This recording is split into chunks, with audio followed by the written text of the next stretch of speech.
Drafted and signed in '09, called up to the majors in 2010, Steven Strasburg quickly became one of the most exciting pitchers to watch in all of baseball. Locking him in for 7 years, the Nationals now have the cornerstone to continued success in the future. Today, he looks forward to Game 1 of a doubleheader against the Marlins.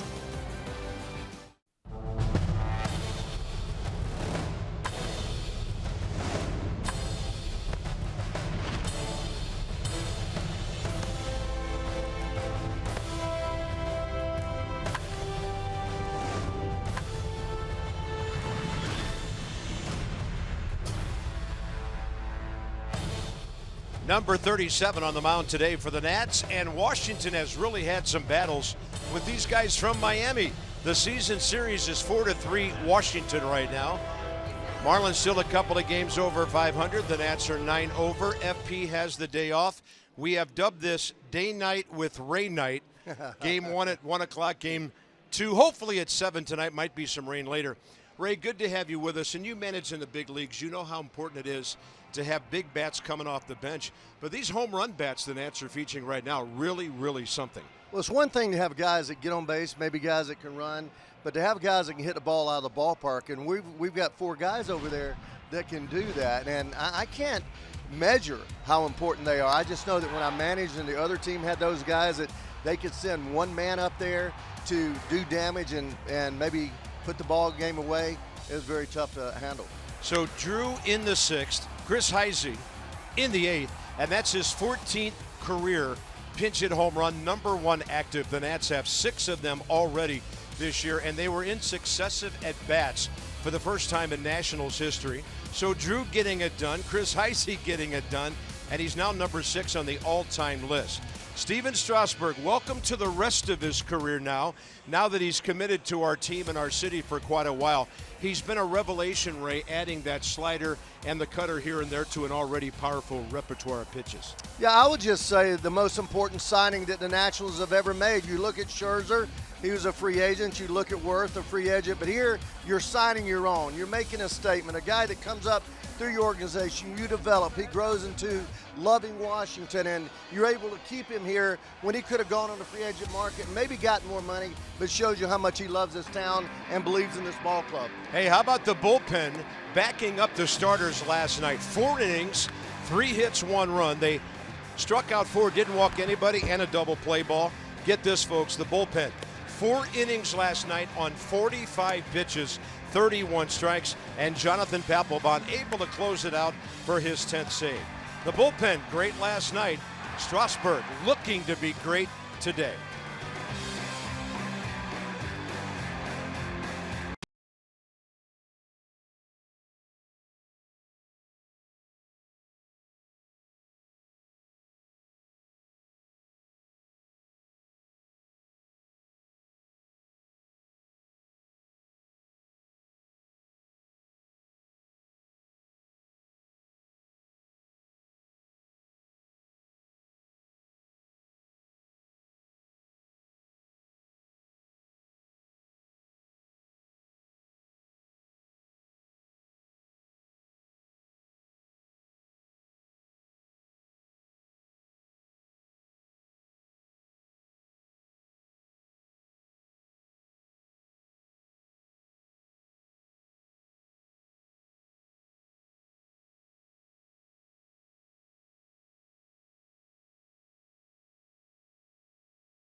Masson, brought to you by PNC Bank.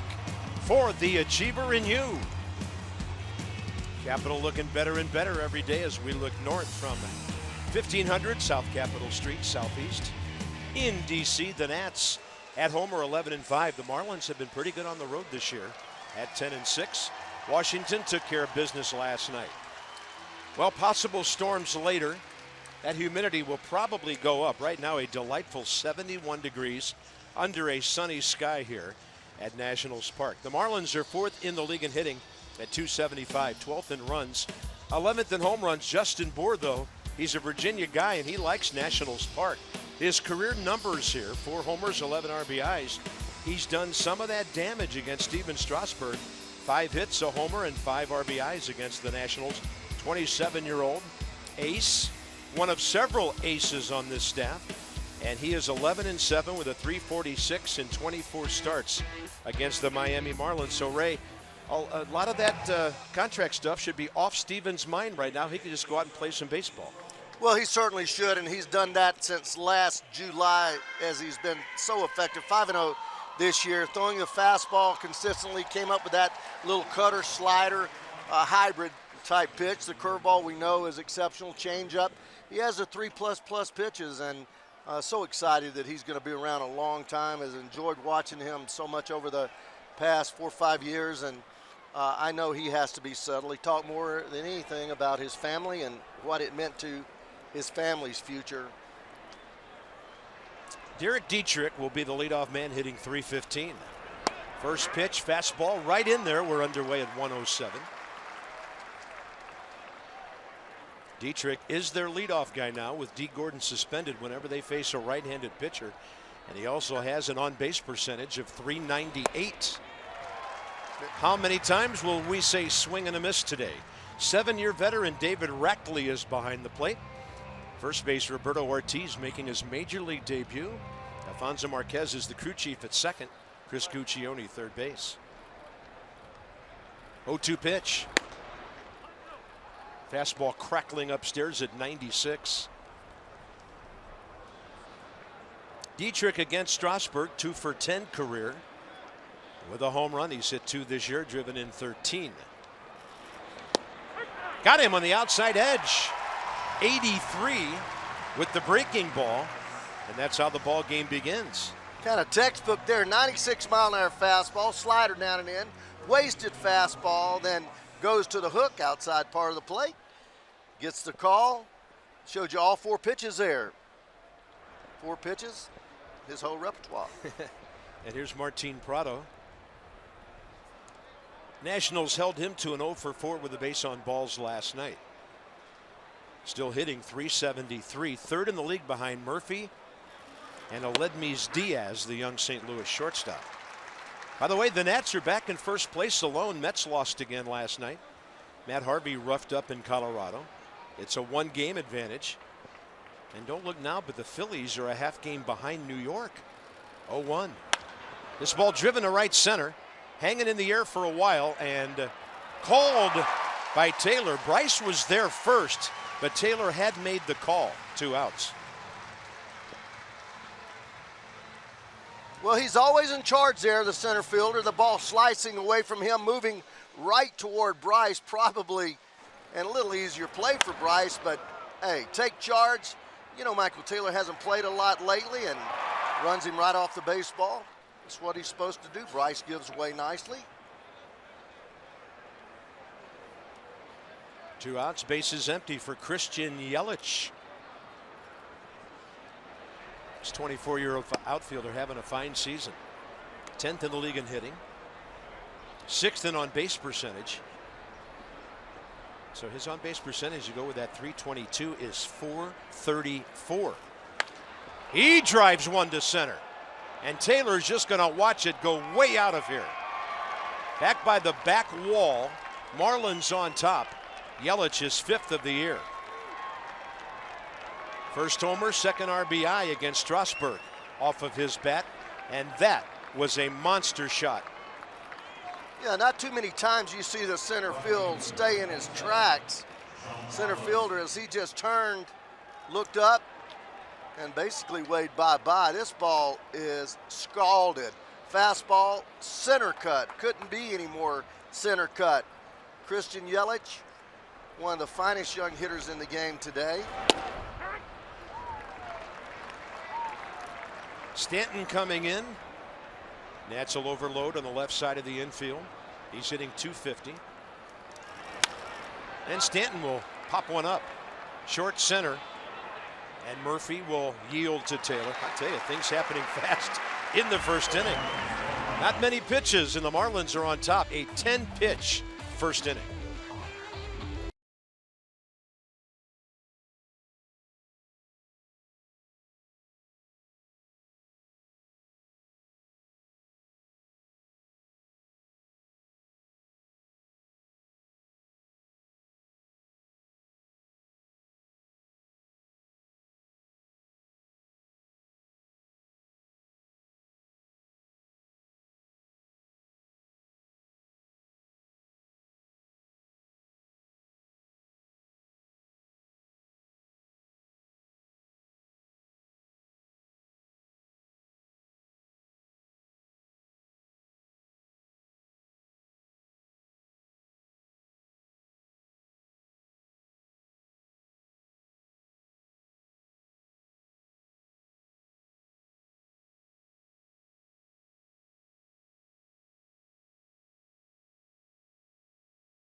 Marlins have hit their 33rd off the bat of Christian Yelich.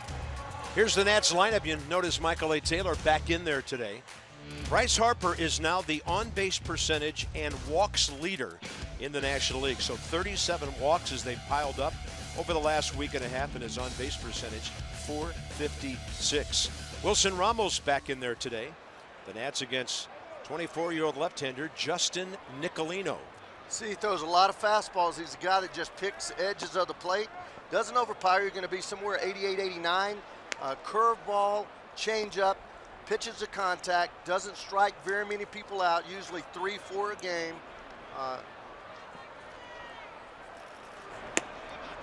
2-0. And by the way, in his first 19 innings as a big league pitcher, at least this year, 3 strikeouts, 6 walks. 7-4 career, 16th big league start, second-year man. Nowhere very near on those first 3. Yeah, you will see him do this. Just try to hit the edges of the plate. Tries to stay out of the middle of the plate, but throws a lot of balls on the edges. And when you say pitch contact, you normally think a guy's going to throw the ball down the middle. Not this guy. That's a 4-pitch walk to Michael A. Taylor, who only walks for the 6th time this year.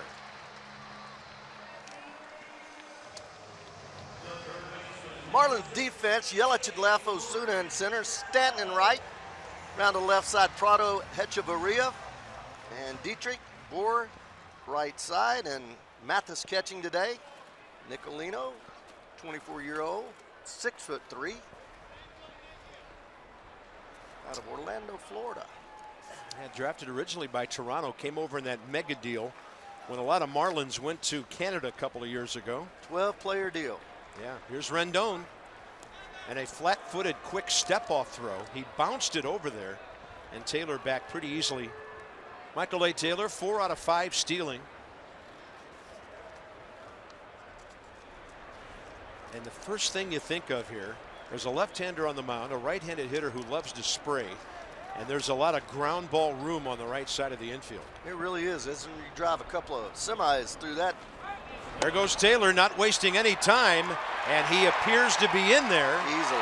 Michael A. Taylor stayed on the bag, and that's number 5 for him. Pretty good makeup throw by Jeff Mathis, the veteran catcher. He got a really good jump there. After the step-off move, he goes on the first move, head down, easily safe.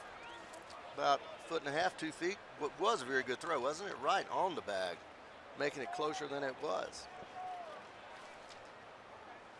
Mathis had caught 2 of his first 3 trying to steal. Only playing in his 8th game of the year. Rendon started his bat and stopped. And we haven't seen a strike call yet.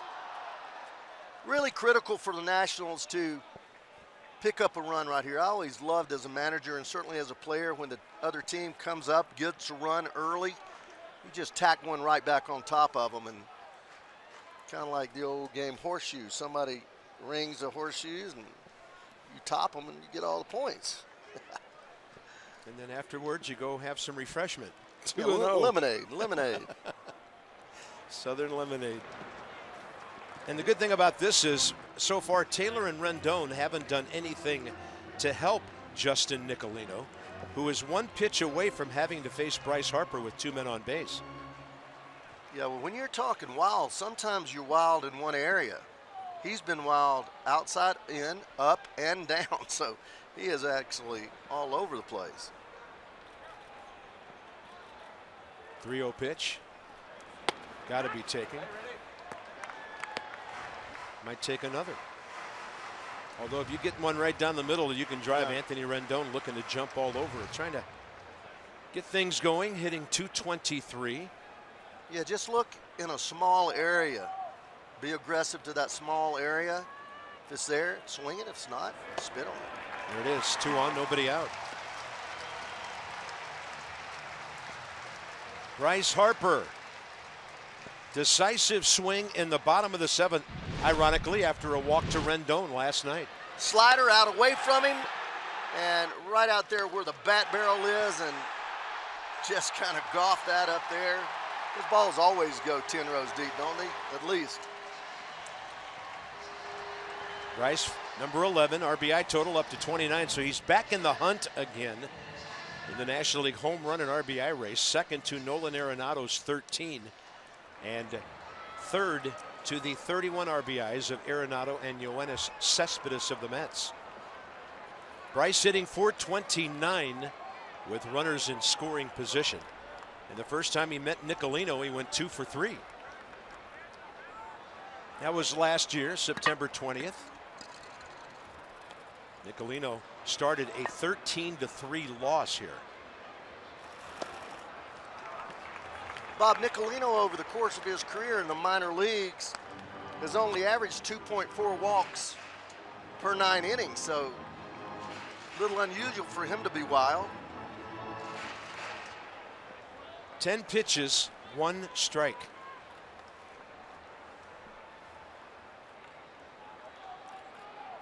Osuna playing about 380 feet from home plate. Yeah, and I looked out. He was playing Rendon about that deep. Gosh. I don't know if Marcell Ozuna has a thing about not letting the ball go over his head, but he was playing Rendon about that same spot. That's as deep as any center fielder plays there. 2-0 now.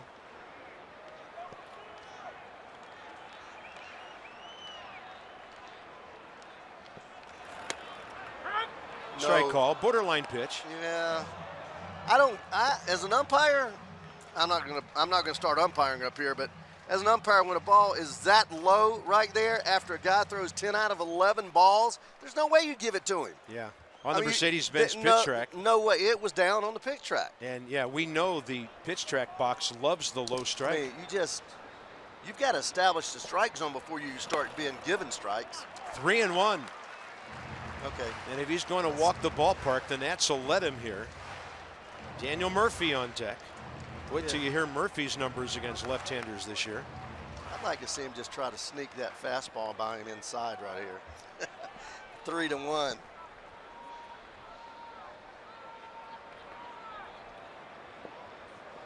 Ballpark quiet. Bases loaded, nobody out. Bryce Harper walks for the 38th time. And here comes Daniel Murphy. Well, let's look at how they work Bryce. We know that he's trying to go to the edges. He goes away about 1.5 feet off the plate, then another 8 inches off the plate with a hook, then a changeup he calls a strike, then another ball, 2.5 feet off the plate. So nothing even close. Even the pitch he called a strike was a ball. Murphy, .448 against left-handed pitching. Best of any hitter in the league. And that includes right-handers, by the way. .483 runners in scoring position. And one more number, Nationals Park, he's hitting .429. Wow. Everything beginning with fours, the way this guy's going. He's been really, really good, hasn't he? Understatement of the year. Outfield continues to play very deep. First time he's ahead of a hitter.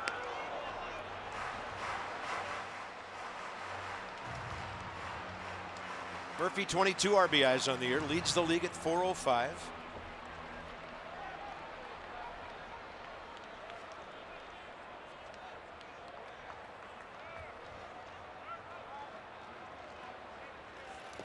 Off speed, blocked by Jeff Mathis. Well, as deep as Osuna is in center, Yelich is that shallow in left. He has seen a lot of balls off of Daniel Murphy's bat, line drive to left. He's playing, now they're about 280, and Osuna's about 380. Stanton just about straight away, maybe a step deep. Murphy has never hit a grand slam, but he's driven in lots of runs with the bases loaded. And he goes to right field, heading for the scoreboard, and that is caught by Giancarlo Stanton. Productive out in more ways than one. It ties the game. Over to third base, Anthony Rendon for Murphy, RBI number 23, and by a millimeter on the bat, he missed that first career grand slam. Once again, puts another nice swing on the ball middle, and he actually barreled that ball pretty good, maybe just 1/8 of an inch underneath it, because he had enough juice on it. It didn't look like to me it got in on him at all, just a little too tall. Next up, Ryan Zimmerman. Like Murphy, first career at bat against Justin Nicolino. So there's the answer that manager Ray Knight was looking for. You're back tied now. Huge early in the game. Yeah, it's on the outside edge.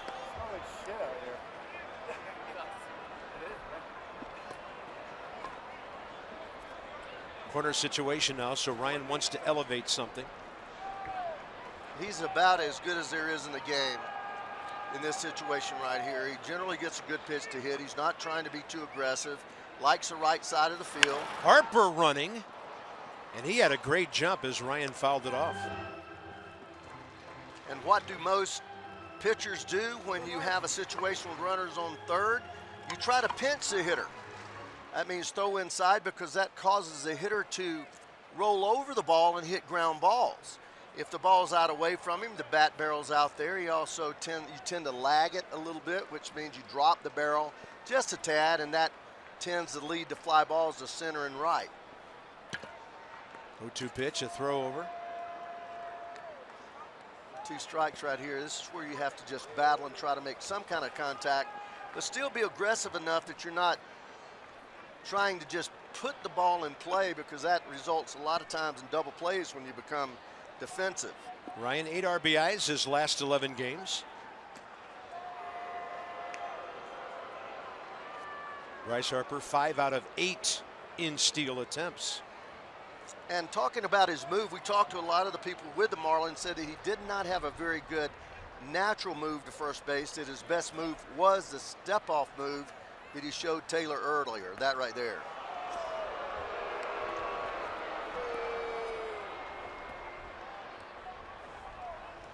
How many throwovers is the last one? That's 3.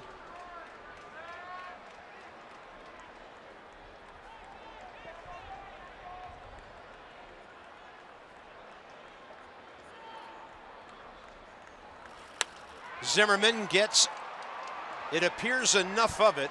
Ozuna's got a good arm, but Rendon has great speed. It's a strong throw home. Anthony is safe, And Harper goes to second base. Great slide, great tag, going as soon as he touched the ball.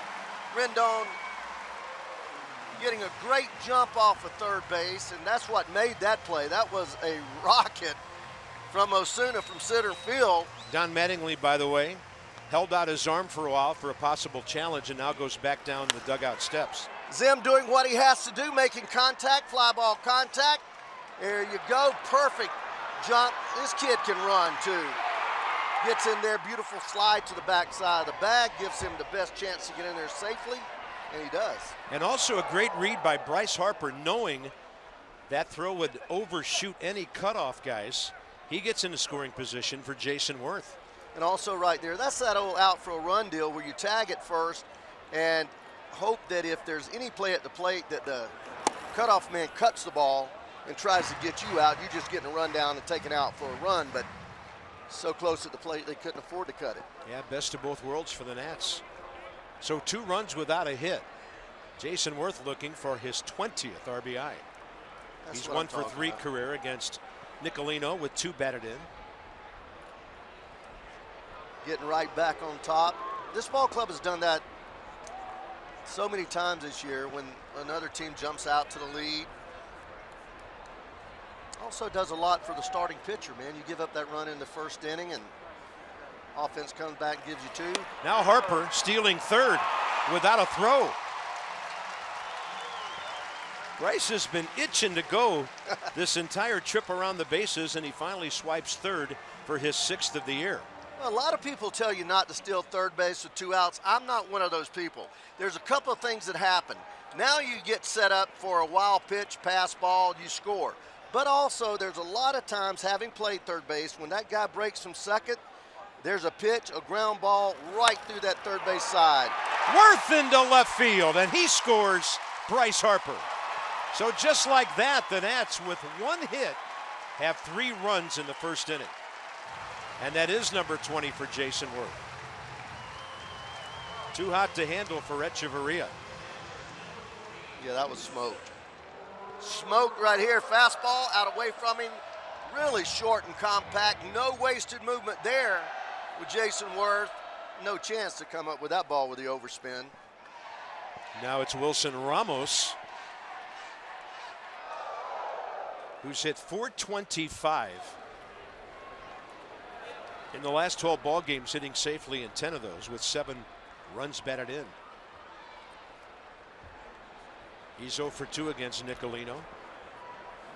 So Jason Worth might be the pick to click today. With that base hit, 3 career RBIs against the Miami left-hander, who's now thrown 24 pitches and still doesn't have 10 strikes.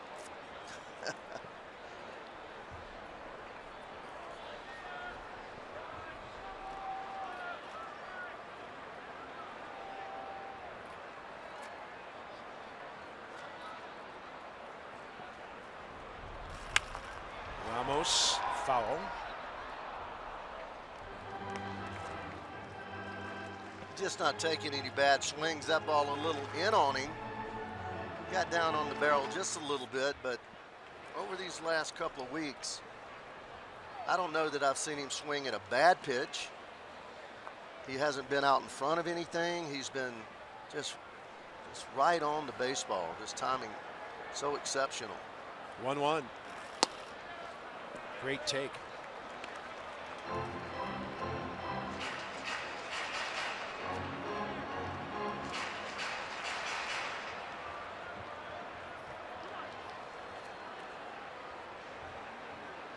Another good running count here. He might score with a double, 2-1 if he throws a fastball.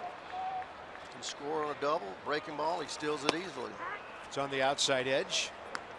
Jason Worth had a pretty good lead. The lefty had him moving back toward the bag on the pitch. He did. He saw something that didn't feel comfortable and started edging back toward first. Now it's 2-2.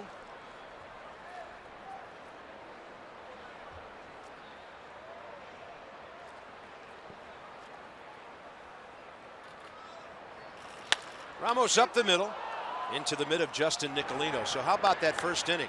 3 walks, 2 steals, 2 sac flies on 1 hit by Worth. It's a 3-1 lead.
Baseball ever. Yeah, it was just 3 days ago. Max Scherzer's first no-hitter. Well, that was a year ago. But the 20 strikeout game, then a couple of no-hitters. So we've got a two-part no-hitter bobblehead combo coming to you. And on May 23rd, first 25,000 fans receive piece number 1. Nats Mets that night as an added bonus. Nationals.com/tickets. And maybe somewhere down the road there'll be a 20K bobblehead too. Yes, sir. Nats defense and a good one. Worth, Taylor, Harper in the outfield. Rendon, Espinosa on the left side. Murphy, Zimmerman on the right side. Ramos catching. And big Steven Strasburg twirling the rock. First inning for Steven, 10 pitches, 8 strikes. Justin Bour has been a bit of a nemesis. Couple of walks, 5 hits, a homer, 5 RBIs career against Steven. Shift is on. Ball 2. Outfield pretty straight up. Daniel Murphy, 40 feet into right field.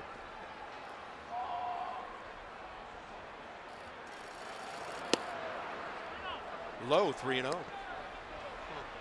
Strasburg on the year, 59 Ks, 4th in the National League, 12 walks in 50 innings.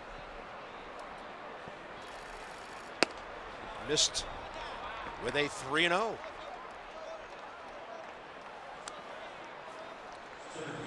Marlins have some good outfielders. It's a great combination. And we'll go inside the numbers with Jeep. Now that Marcell Ozuna is warming things up, they're 3rd in batting average, on base percentage, the best in Major League Baseball, slugging, on base percentage plus slugging. 21 home runs between Yelich, Ozuna, and Stanton. Yeah, and they're a all couple babies. of other guys who played out there at various times. Yeah, they're young, boy. Those numbers are good, but we've often talked about in the last year that they may be the best, at least the most talented outfield in all of baseball. Ozuna 25, Stanton 26, Christian Yelich 24. And they have 2 of those guys locked up with long-term contracts, the left fielder and the center fielder. And then there's Marcell Ozuna, who came into the series with an 11-game hitting streak, 1 for 4 last night. So 12 games, 17 for 38. And he's got power. 9 career hits against Strasburg, 2 home runs.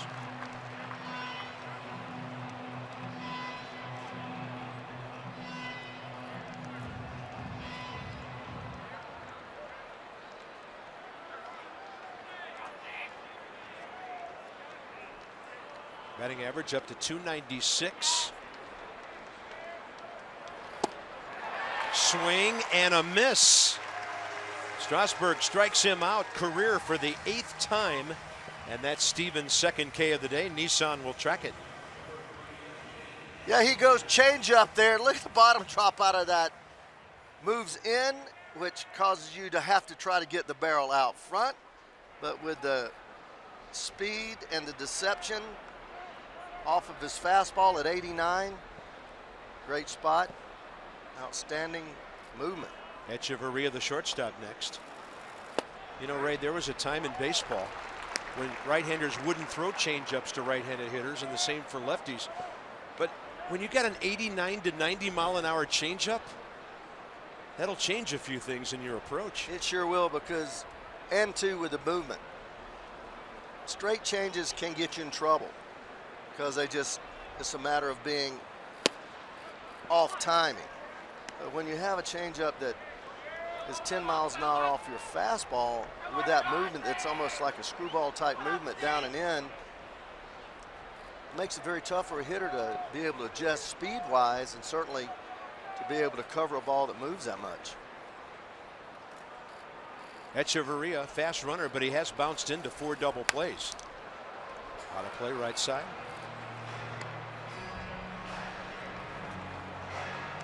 A lot of folks still coming in. Beautiful day at the ballpark. We'll see how long it stays that way. We've heard reports of rain between games of the doubleheader. Right now, couldn't be nicer. Little breeze blowing out towards center. 1 ball, 2 strikes with 1 out. There it is. Front door with the off speed. That's the curveball in there. And Echeverria, no chance. Strikeout number 3. Well, it's tough enough to be able to hit a 90 mile an hour fastball. When a guy's featuring hooks and sliders and changeups, and then he still has the 97, 98 in his back pocket, almost makes it unfair. That's why the man got the long-term contract. Yeah, here's Jeff Mathis, 33-year-old catcher. 4th year with Miami. Been a capable backup, and right now backing up their talented youngster, JT Real Muto, who's only had 24 at-bats this year with 3 hits. 1 for 6 career against Strasburg, who'd love to get him and go against the pitcher leading off the 3rd.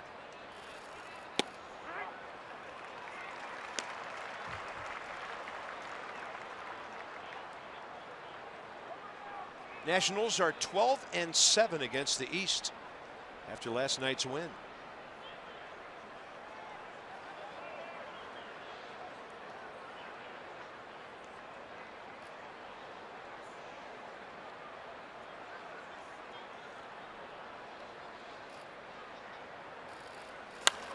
In the air, short right center. Murphy pointing up so Taylor knows where the baseball is, and Steven Strasburg walks the leadoff guy and then mows down 3 in a row. Espinosa, Strasburg, and Taylor coming up. Great day for the fans here in Southeast.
Coming up, bottom of the second. And there may be 7 or more today. When that happens and the Nats get a W, and this is all season long, you get 50% off regular menu price online orders at papajohns.com. Nats code is Nats50. Better ingredients, better pizza, Papa John's. Official pizza of your Washington Nationals, and that's valid at participating area, as in DMV locations. There's Danny Espinosa, 2 for 18, right-handed. First at bat career against Nicolino, who had a very rough first inning. 28 pitches. He missed with 16 of those.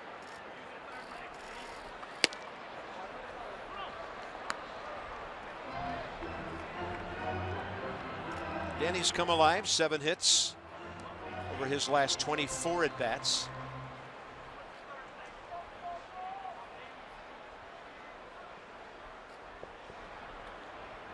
Danger count 2-0 here. But it's off the plate, and Espinosa takes it. Danny's walked 11 times this year.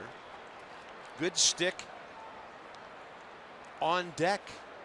And another one of those Nats pitchers who's helped himself out with the bat this year, Strasburg.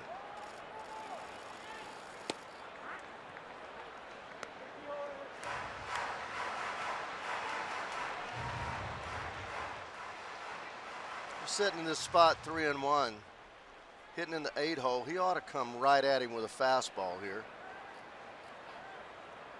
Good fastball hitter. Swinging a foul tip on 88. Try to trick him with a breaking ball. You get a runner on first. You know Strauss generally is going to bunt. All of a sudden they start. As you look at the balls and strikes there, still got a long way to catch up. Full count. What else is new? Nobody out. He's already walked 3 guys. Espinosa to the right side. To his left, Derek Dietrich for the first out. On May 28th, check out the Taste of the World pregame food festival. Special ticket gets you bite-sized culinary delights and entertainment from more than a dozen embassies. So we've got our own Embassy Row down here at the ballpark that day. Take home a set of Nationals salt and pepper shakers as souvenirs. 21 and older, as you saw the disclaimer. And here's Steven Strasburg, 4 for 16 this year. So he's hitting 250, career batting average up to 153.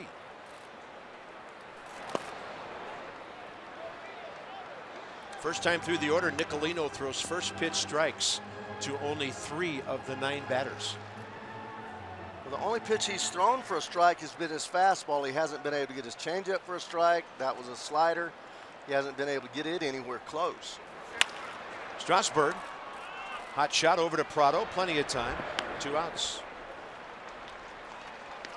Well, Ray, you love it when you get a couple of steals on the heels of some walks. That's how you build a rally in the first inning with only 1 hit.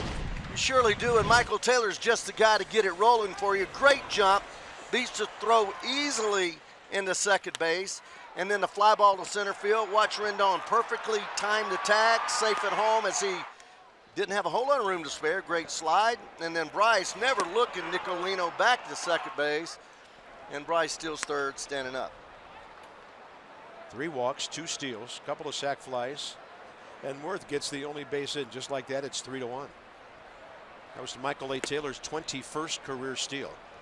So he took a strike inside edge, ball 1 off the outside, trying to keep the second inning alive for Anthony Rendon.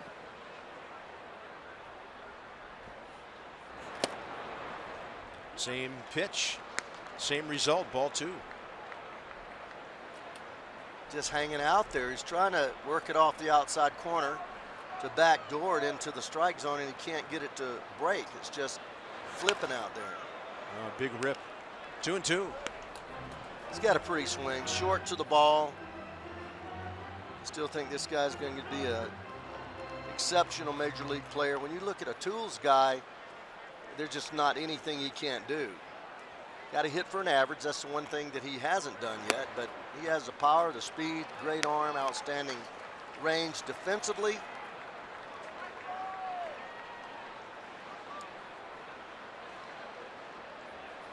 I think once Michael learns there's a lot of hits up the middle and to the other side of that field, he's going to be just fine. You're right, partner. 3-2. He's on for the second time. And maybe Dusty Baker turns him loose with 2 outs. Walk number 4 by Nicolino.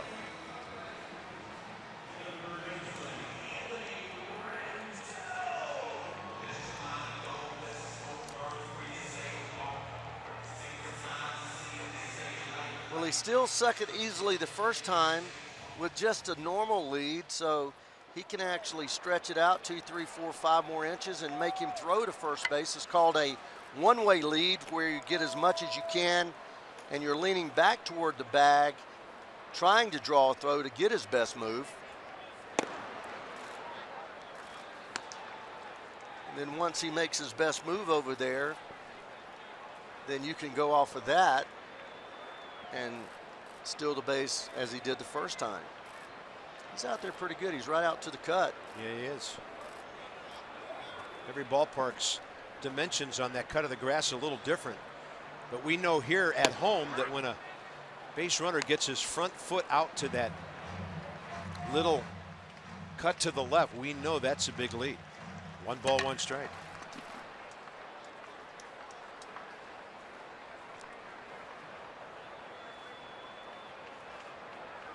There he goes a little further.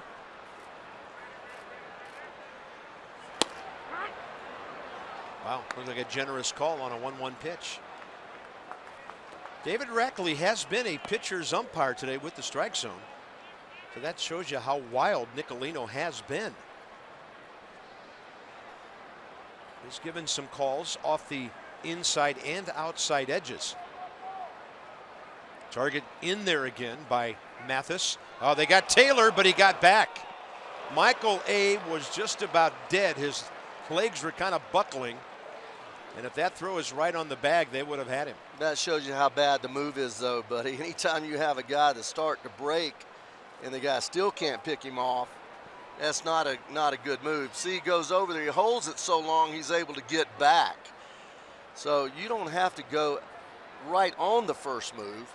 This guy he doesn't really know yet how to delay that leg kick. Change up, Rendon takes it, ball 2. And once he takes that right knee past the rubber, you're free to roll anyway, because then he can't throw over there. I imagine he'll wait the 3-2 count before he does anything, especially since he was not quite sure on that one. 2-2. Target in again. Rendon, feeling he has to swing, foul tips it. Well, you're playing a doubleheader, and your starter in game 1 is nearly at 50 pitches after 2 innings. Marlins have a problem.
to add an extra player to their roster on days that they have a doubleheader, a 26th man, and typically that goes towards a pitcher, either a spot starter or an extra guy in the bullpen. The Nationals today deciding to add Matt Den Decker to their roster, and there might be some thinking that's tied into Bryce Harper on that front. Harper is currently appealing a one-game suspension, but he could potentially drop that appeal between games today. That would allow him to serve the suspension in the nightcap. Den Decker would be another left-handed hitting outfielder that Dusty could use. Dusty hinted at that earlier today, saying we should have word on Harper's appeal soon. Soon might be after today's first game. Well, you know, go out, get on base 3 or 4 times, help the team win a ball game. Maybe not a bad time to do it, Dan. Good thought, and that's Dan with our Coons.com. Sideline report, over 2 million vehicles sold and counting. Justin Nicolino 0 for 6 this year, 1 for 31 career. Strasburg goes 3-1. Doesn't want to walk the leadoff guy again. He's actually batted twice against Steven without a base hit. 25 pitches, 16 strikes, first 2 innings, and Nicolino serves one off to the left side.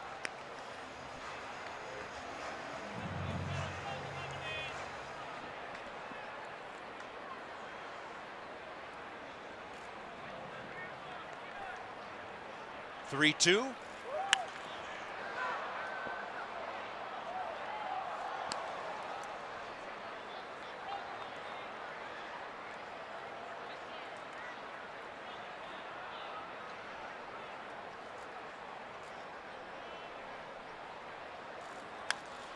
Getting his hacks.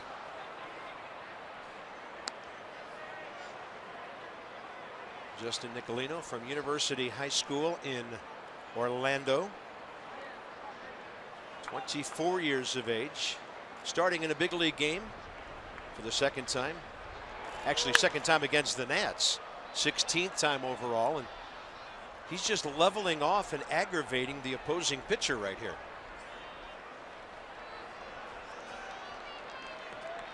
Strasburg, 25 pitches in 2 innings. Now the other guy is going to make him throw at least 9.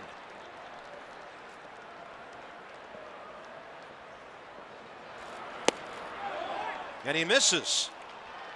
Second walk by Strasburg. It's a great at bat by a pitcher.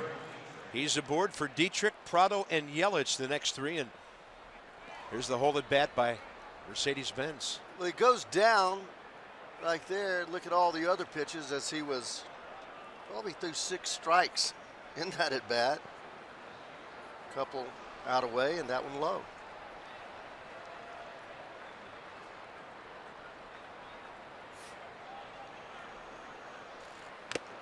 That's a swing and a foul that hit Wilson Ramos. Dietrich struck out looking first time. Sometimes pitchers, like in that sequence there, he threw the last 4 pitches all fastballs. They get the idea that the opposition just cannot hit their fastball. Well, he didn't necessarily hit it. He did foul it off. He could have dropped a changeup on him there or any kind of pitch that was spinning anywhere near the plate, and he had no chance. That's right to the outside edge. He's got that thing working today, that curveball to the outside corner against the left-handers. Look at this ball start off the plate and just work straight down, 12-6. That is really a plus when you can throw that curveball for a strike. Had him reaching on 0-2. Same pitch. Maybe a little lower in the strike zone. A lot of times, Steven, after throwing a couple of breaking balls out there, then he'll come right inside real hard, trying to nip the corner, inside corner of the plate with that 96-mile-an-hour fastball. See what he does here. Going back out there again. Bouncing ball off of Strasburg, but to Espinoza for a 1-6-3 double play. Yeah. Danny was heading for the bag, had to stop in his tracks, and made a good pickup, and always has that strong arm to finish it off. So that erases the base on balls. Ball was hit hard. Deflected right there off the palm of the glove. Danny changing directions and then throwing with that, as you mentioned, that strong arm, a little flip, and still had some giddy up on it. Ryan looks like he's enjoying playing first, doesn't he? He is. A couple of live arms over on the left side of that infield, too, with Espinosa and Rendon. Nats turn their 32nd double play of the year. Here's Prado batting the way you like it against him. 2 outs, bases empty. He's third in the league in hitting, but fly ball to center first time. Prado, 6th in hits with 44. That's a tapper in front of the plate. Strasburg, bare hand, finds the target and misses it.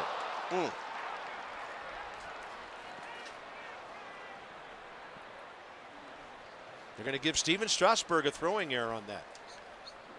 Yeah, you have to. I mean, he's there. Once he makes the pickup, he has all the time in the world. And I think, I didn't see him readjust the ball. Usually when you pick the ball up with your bare hand, you will spin it, get it across the seams, and be able to throw the ball more accurately. He just looked like he grabbed it and never made that adjustment, did it, Bob? Yeah, it was, mindful of a pretty quick runner. Prado gets down the line pretty well. But he had time, and that's why the error was given. And here's Yelich, who hit a ball straightaway center a mile first time up. So it's 402. Actually, where it went over the fence, it's about 398, and you could add about 25 more feet to that as it hit near the dumpster on the back wall back there. By the way, we're the only people in the ballpark that can see that dumpster. We're up here, aren't we? 2-0. I'm sure we have a camera that can find it, but all you young hitters at home, watch Christian Yelich as he sets himself. He starts early with his hands and his front foot to get his bat in position. And a 2-hopper to Daniel Murphy. So Strasburg gets the double play and another ground ball to get out of that jam. His first ground ball outs of the day, working with a 3-1 lead.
One 1-0 Miami.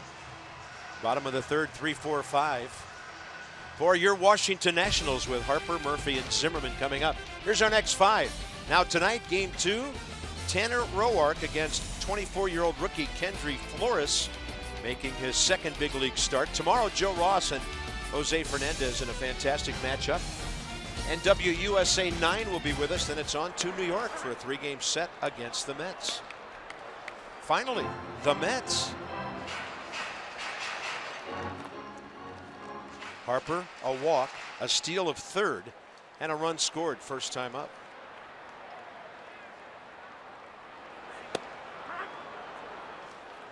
Is that his first 0-2 count? I believe so. Second, our brilliant statistician, Carter Myers, tells us. I think it's Thought I second. could sneak one by him. On base percentage just skyrocketing now with all the bases on balls. That's a pretty hot shot past first. Bryce reaching out, getting a piece of it.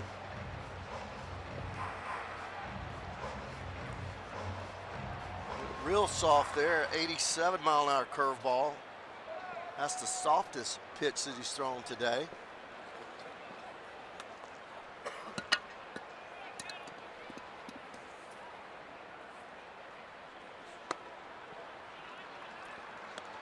You don't see Bryce chase up there very often.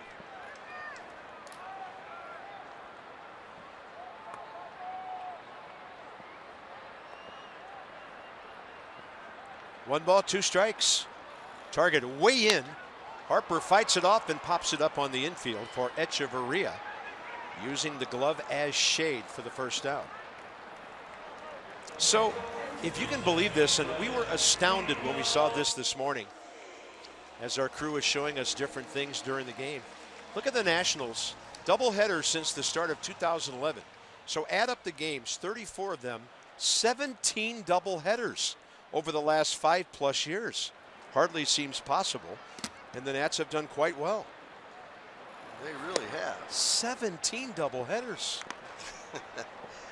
A little bit of rain in the early part of the year up here. Yeah, I would say most of those would be from April to early June. Although we've been known to have some cloud bursts later in the summer. Here's Murphy, sac fly, almost hit it out of the ballpark first time. Ball two.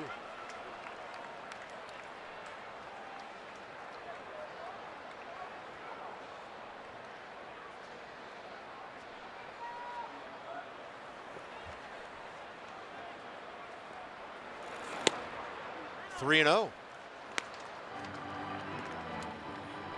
Daniel Murphy hitting .448 his last 14 games.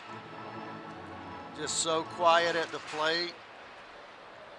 Never seems to be impatient. Knows exactly what he wants to do, the pitch he wants to hit. Taking all the way on 3 and 0. Watches the ball right into the mitt.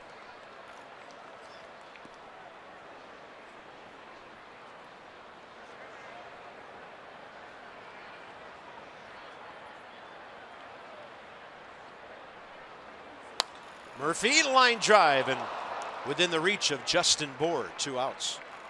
He smoked that one, didn't he? He's smoking everything right now with that bat.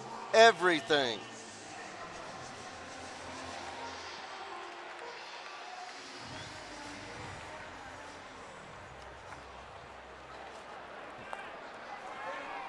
Ryan Zimmerman is next. He's the only other batter than Harper that Nicolino went 0-2 on today. And he's ahead of Ryan again. Zimmerman sac fly right after Murphy's in the first inning, so Daniel picked up his 23rd RBI. Ryan his 16th, and then Jason Worth his 20th on the ensuing base hit. 0-2. And Bobby, that's his 60th pitch. And the first time that he's been even with balls and strikes. Yeah. 30-30. That's not good either. Starting to find some command. That's up and in. Looks like to me that he's gone to a little bit more four-seamer, throwing the ball straighter as opposed to trying to get so much movement as he did in the first couple of innings.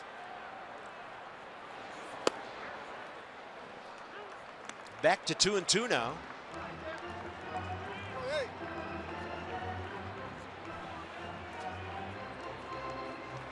Once again, high percentage of fastballs. Now Ryan Zimmerman works the count full. That's something that this whole ball club has done this year better than at any time that I've been here, is being able to get down in the count 0-2, 1-2, and work it back to where it's either 2-2, 3-2, getting them back in the count to get a good ball to hit. 3-2 pitch, target in. Zimmerman rims one to center, right at Marcelo Zuna. That thing might have been 10 feet off the ground the whole way out there, about 360 feet or more. Fans enjoying a beautiful day at the ballpark, and the scoreboard looks good. 3-1 Washington.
we have troop recognition. This one brought to you by DynCorp International, proudly serving our nation for 70 years.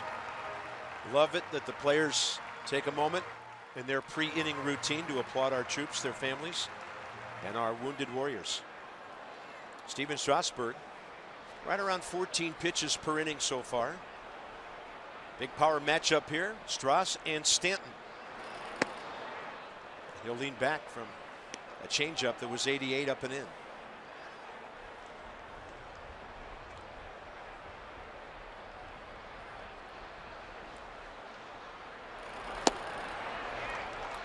.90 cutting away. Is that hybrid pitch you were talking about? I think so. I think so. Because the other pitch he throws 90 is the changeup, and that's always diving down and in. And he goes with the hard slider.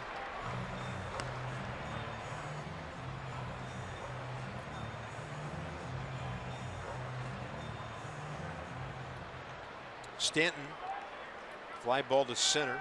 He went 2 for 4 last night with a single and a double. Upstairs for the swinging strikeout. What a perfect spot. The book on Stanton is to go breaking balls away and try to finish him off up, better close in. You don't want him to get those big, strong arms out away from him. He goes up and in.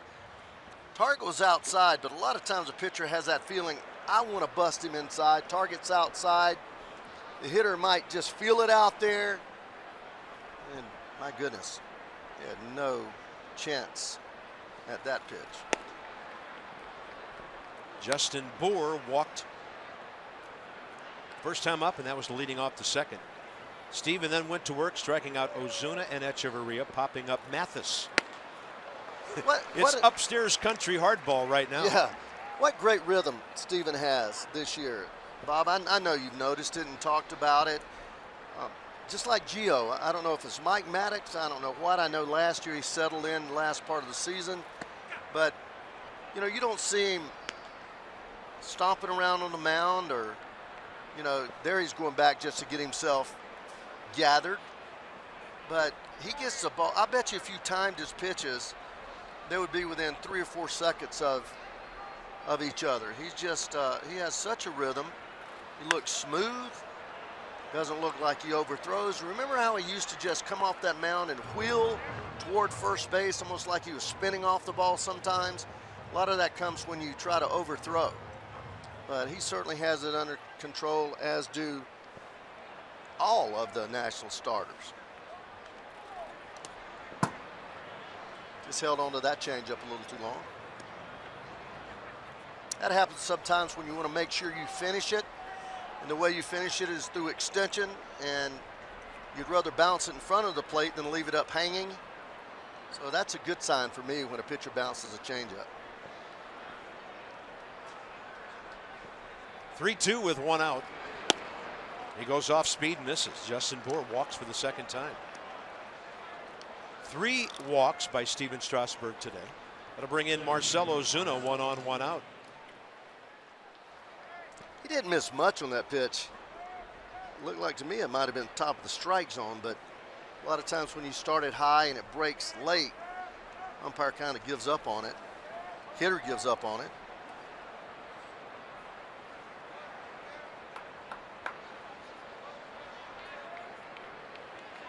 Ozuna struck out swinging first time. This guy wide open, likes to air it out. He does. Power stance. Free swinger. Doesn't walk a lot. Good fastball hitter. Hits the ball good into the gaps. He's up there to hit now. He's not up there to look at it. Yeah. Tapper. Strasburg had to reach to the backhand side. Nice play. Threw a bit of a lollipop over to Zimmerman, but Ryan into foul ground to grab it. And that's the second out with Bour going to second base. Nice play right there by Strauss.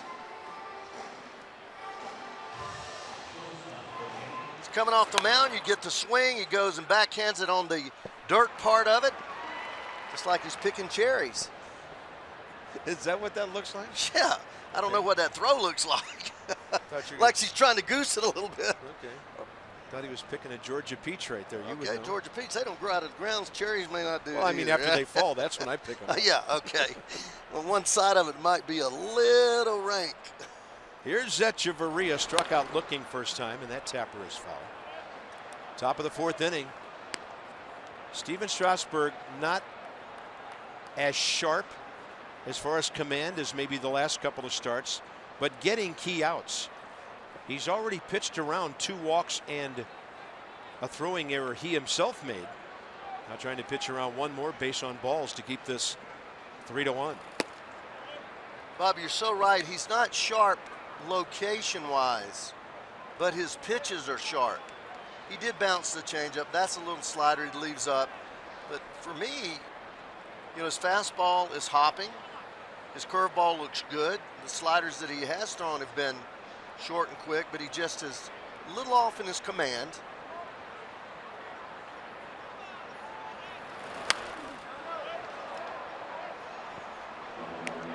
One ball and 2 strikes. That's just an easy 95. And you don't see any forced or any, I call it grunt method, where pitchers try to throw hard and they kind of grunt and they don't really get it up there as fast. Gio used to do that. Gio used to throw it as hard as he could.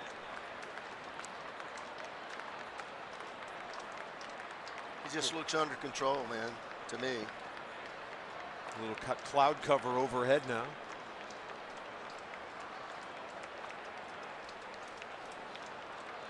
One and 2 with 2 outs. Echeverria's been chasing lately, so he tried to get him out there. Counts 2-2. Let's see what Wilson's thinking here. If we get a shot, runner on second base, he's probably going on the second side. Let's see. He goes fastball. We only saw the one. Let's see where he sets up. Inside. Yeah, right down the middle, inner half, and the changeup missing inside.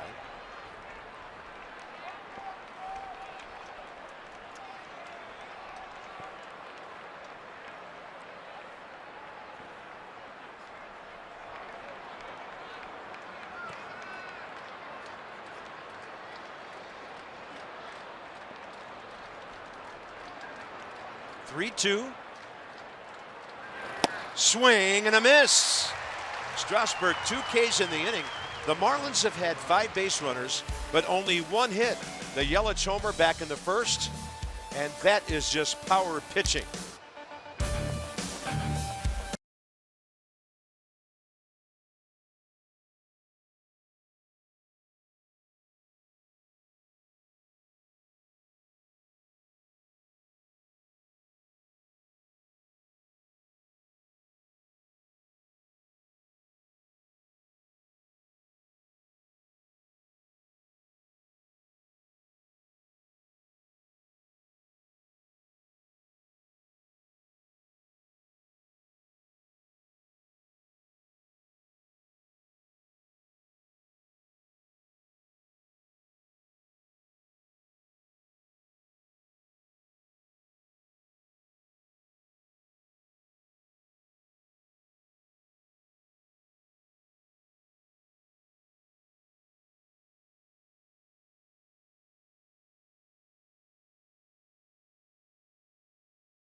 Is brought to you by the RAV4 Hybrid, all-wheel drive and unexpected performance. Visit buyatoyota.com today.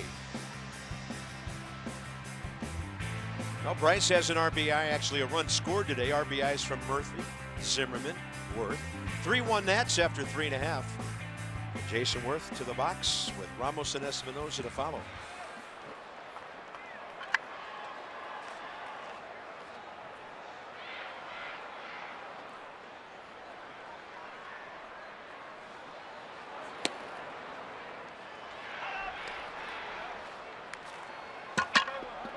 Just one hit for our ball club, one hit for them also. Yeah, how about that? There's just not enough, not throwing enough strikes. He's throwing everything.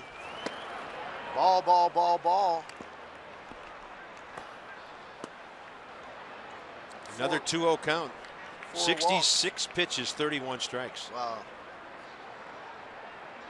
I mean, usually you're about to be taken out of a game with numbers like that.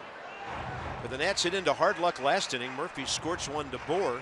Zimmerman just absolutely crushed a ball right at Ozuna.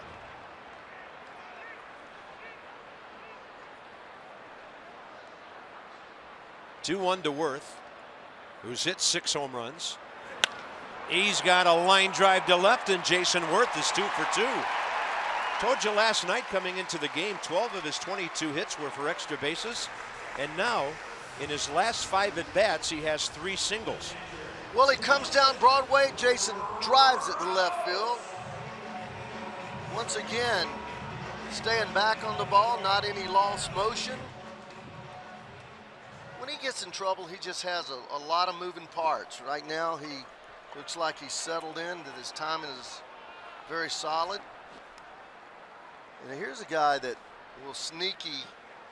can be sneaky and steal you a base. Studies pitchers, works his lead, always thinking, trying to find an edge. Almost bending his knees, trying to reach that one. Couldn't Change do it. up.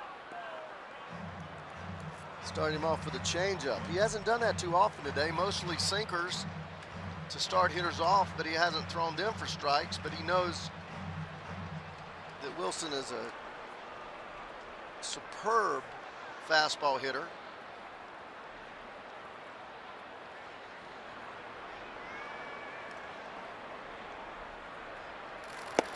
Way inside.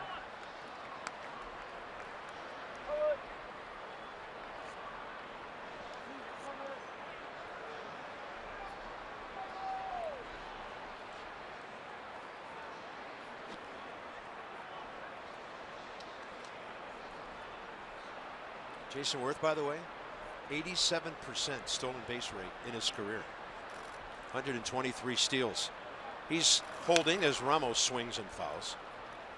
He's one of the smartest baseball players that you'll ever see. I've enjoyed watching him play for a long time. I don't know that I've seen him make a mistake on the base pass. When he goes for another base, he's safe.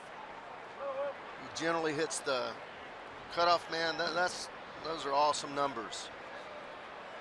The best that ever attempt to steal bases, like Lou Brock and Henderson, they're in the 92% range, so he's right there. Ramos in a hot shot, hugging the ground left of the bag. And one thing too about Jason Worth, 6'5", so athletic. Started his career as a catcher. Played a little bit of infield in the Dodgers organization, and they moved him to outfield. Always been a guy that can swing the bat, though. Comes from that Ducky Schofield lineage. Ramos reaching, and a ground ball that should be 2. Dietrich, Echeverria, and Bohr, no problem on the 4-6-3.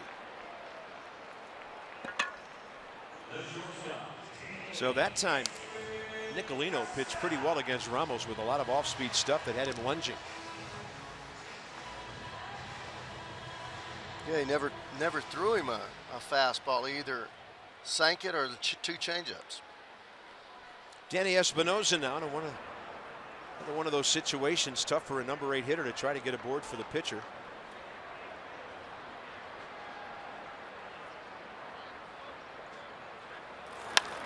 He lifts one to left for Christian Yelich. So Worth is 2 for 2, the only Nats hits of the day, but they have 3 runs. It'll be 8, 9, and 1 for the Fish. Straight ahead, top of the 5th.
continue to get very impressive contributions from their bench so far this season. Yesterday, 2 pinch hit home runs, one from Stephen Drew, one from Chris Heisey, who now has 4 home runs on the year, 3 of which have been pinch hit home runs. And the thing about Heisey's contributions to this point in the season, they've come in very limited at-bats. Here's how Heisey's home run numbers match up compared with some of the better power hitters in the game.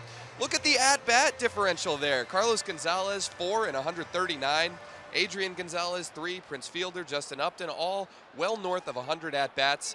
Not to speak negatively on any of them, but Chris Heisey's contributions thus far this season in just 31 at-bats, 3 for 9 as a pinch hitter with 3 home runs. And he's a guy, Bob, who was probably the last player kept on this roster. The 25th man was battling for a spot in spring, and boy, has he come up huge in the first 6 weeks of this season.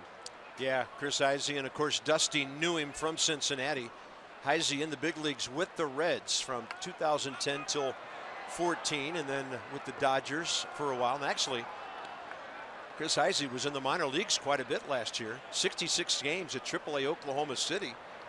And then he moved organizations in 17 more at AAA Buffalo. So Dan with a spot-on Coons.com sideline report. Over 2 million vehicles, 14 career pinch hit home runs and counting. 0-1. A little bit outside. Jeff Mathis, fly ball to Michael A. Taylor first time.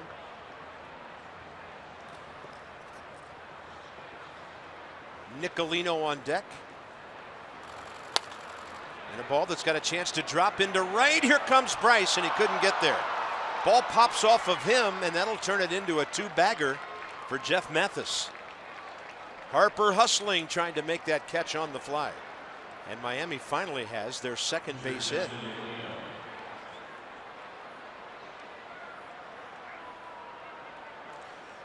This is a case where a pitcher makes a good pitch, slider down and away, hitter just making enough contact to kind of gork it over second. Only about 230 feet out there. Bryce making a valiant effort. But that's when this game seems so unfair. Throw to second. Almost got it. Wilson Ramos came up firing right on the bag to Danny Espinosa. It's a catcher running out there, so he needs to get a little bit more of a lead to get to third on a bunt, and the Nats almost snuffed it out. That's close. Look at the quick feed here and the quick release right there. Perfect little throw. Had it been 6 inches to the left, he may have had him, but this was close. A ball. That's Everybody close. Expecting Nicolino to bunt here. He'll take ball 2. When I say this game's unfair, we had bullets by Murphy in the inning in the third, and Zimmerman a bullet, and then there on pitcher's mistakes, and their pitcher makes a good pitch, and he flips it to right field. Yeah, we all say that's baseball. Tell that's that to baseball. Tell that to a hitter. Yeah. Fastball bunted late. 2-1. They say they always even out, and I don't think so. Depends on who you're talking to. See, pitchers tell me all the time they do. Yeah. UNFP will never go for that.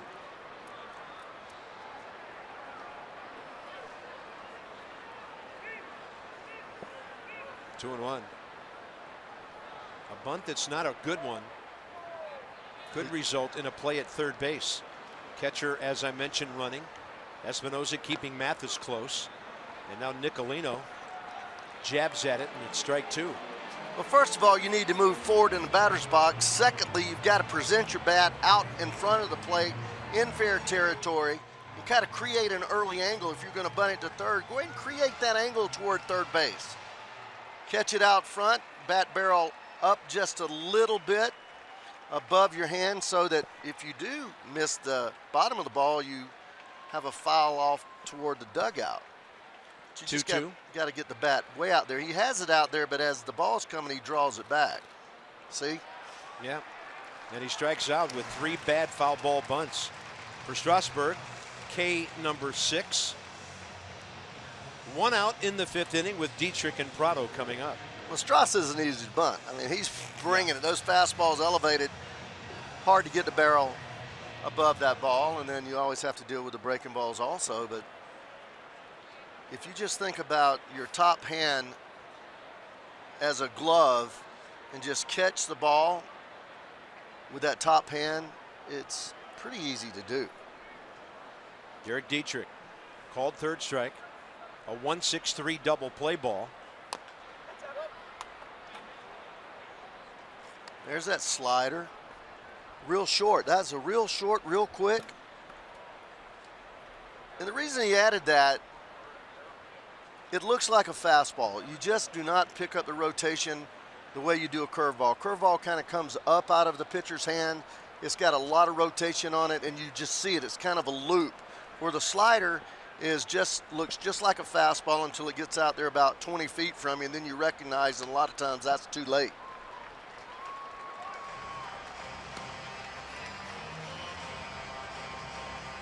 Remember how Max Scherzer had all those strikeouts on a low pitch count the other night? Oh, yeah. Today, Steven Strasburg has some walks on a low pitch count. Yeah. 15 pitches per inning through 4.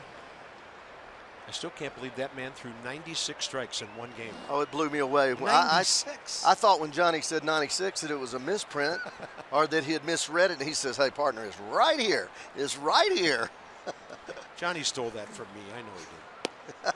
Close to the outside corner, ball 1. Don't put it past us now. If we hear you say something, and we are tuned in out there after that 7th inning. We've been known to listen to the pregame show and jot down a few things. Yeah. Well, we are. We're all a team. We're in this together, aren't we, buddy? Yeah.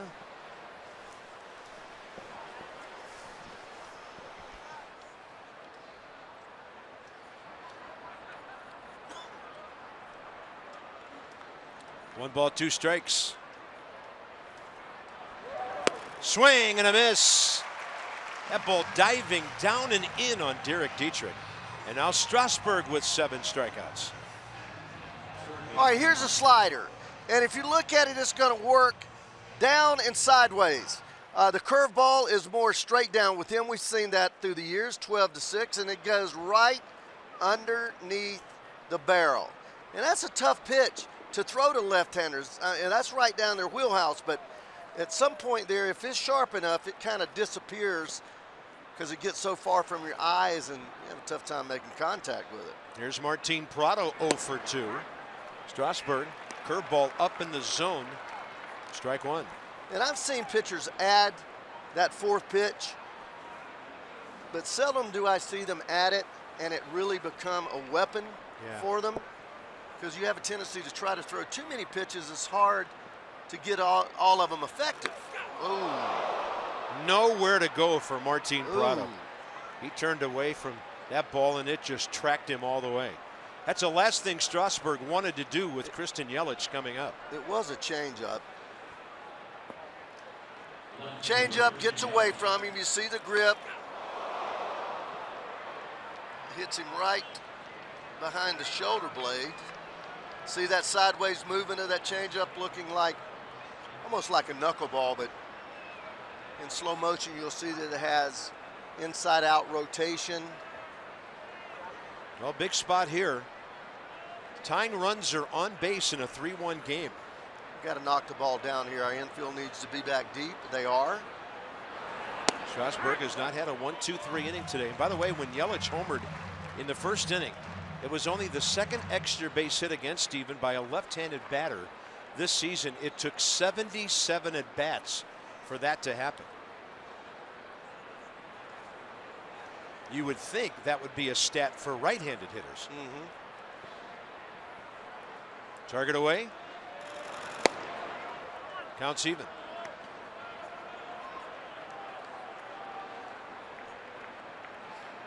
Taking a deep breath.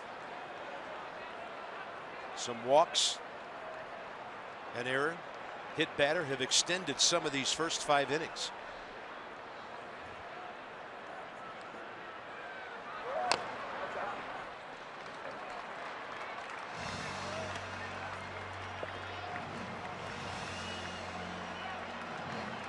Crowd's starting to make some noise now with 2 outs. They know who's on deck. Yeah, they do.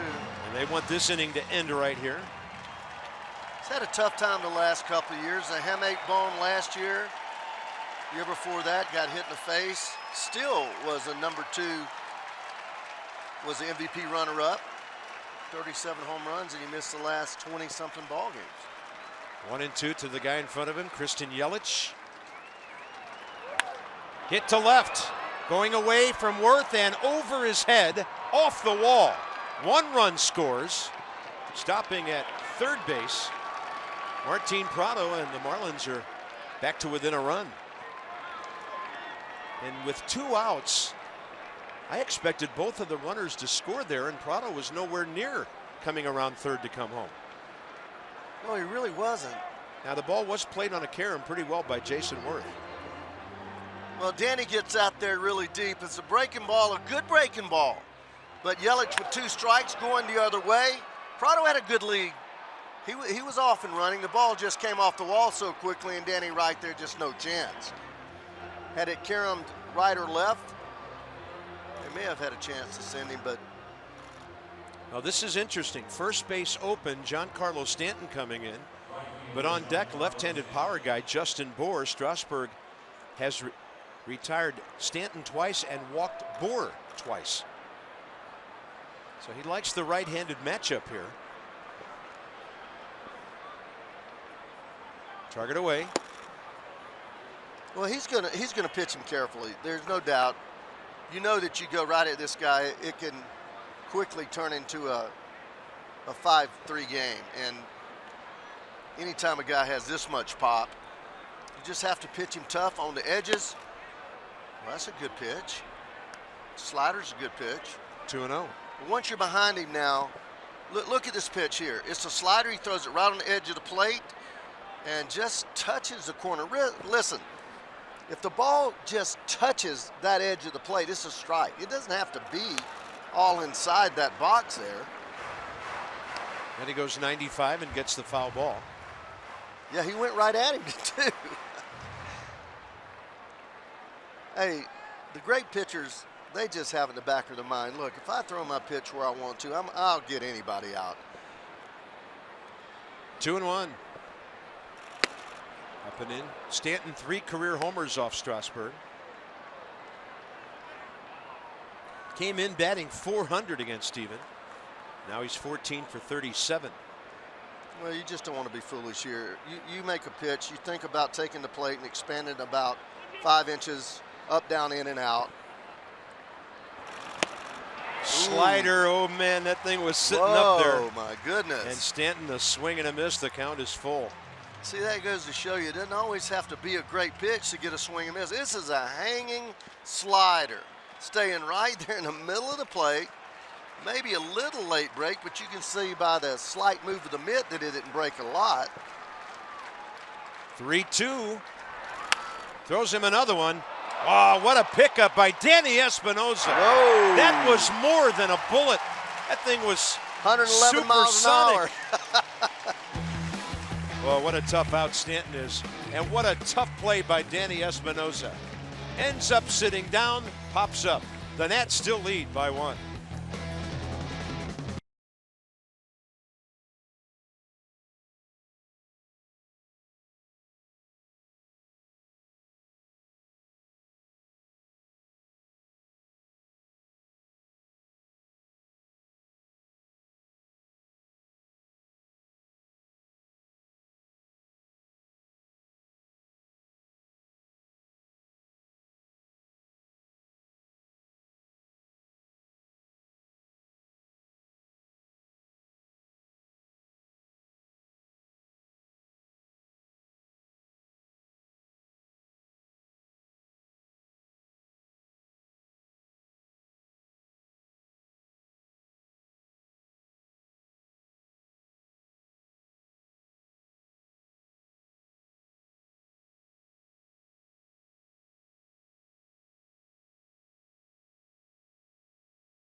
First pitch, bottom 5, Strasburg fouls out to Justin Bour.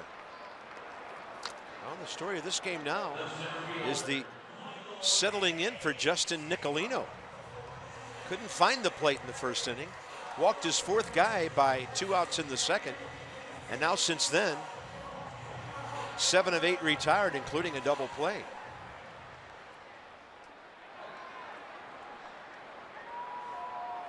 Turning his afternoon around to stick around for a while. Here's Taylor.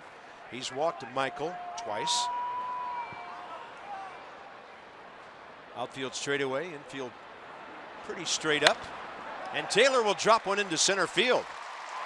Good for him. On base for the 3rd time today. Been sitting on the bench pretty much all week. And that's a 1-out runner with speed. And the versatile, move it around the field type hitter Anthony Rendon next.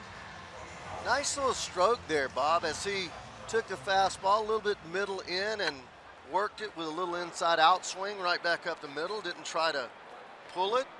Hit it right back where it came from. Exactly what we talked about earlier. A lot of hits up the middle and to the other side of the field. Yeah. For a guy like Michael A. Taylor, who can use his speed in a situation like this. 80 feet of room on the right side of the infield. Look, he's about 8 inches farther than he was before. There's no chance. Yeah, that was a great jump. They are running at will on a left-handed pitcher. No chance. It's not supposed to happen. No. Nats are 3 for 3 today. Taylor a couple, and Harper stole 3rd earlier. One of the first things I always ask the traveling entourage of the opposing team is, if he's a left-hander, what kind of move does he have? And I asked 3 people, and all 3 of them says not very good. And really good base runners. They can read those left-handed pitchers. Joe Morgan told me it was so much easier to steal on a left-hander than a right-hander. Base hit left center by Rendon. Taylor coming home to score. There's your speed game. Single, steal, single. Rendon drives in his 6th, and the Nats have their 2-run lead back.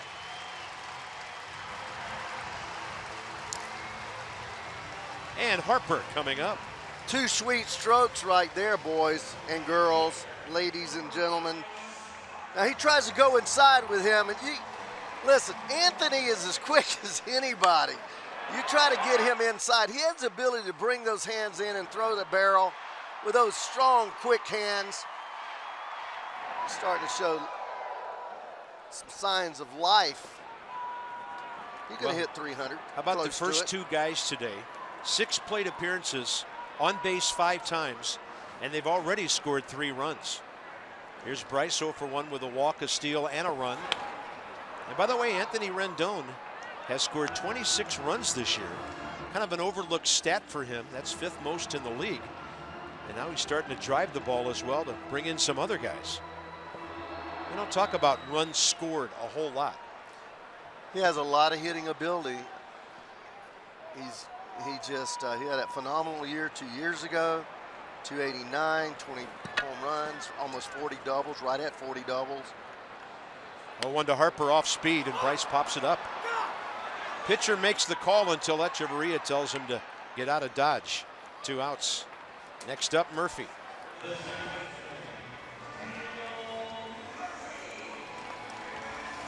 Listen to your favorite music while supporting your favorite team. Saturday night. That's tonight. First 25,000 fans receive a Nationals music speaker presented by Coca-Cola. Visit nationals.com/tickets. Get your tickets. Come and join us tonight.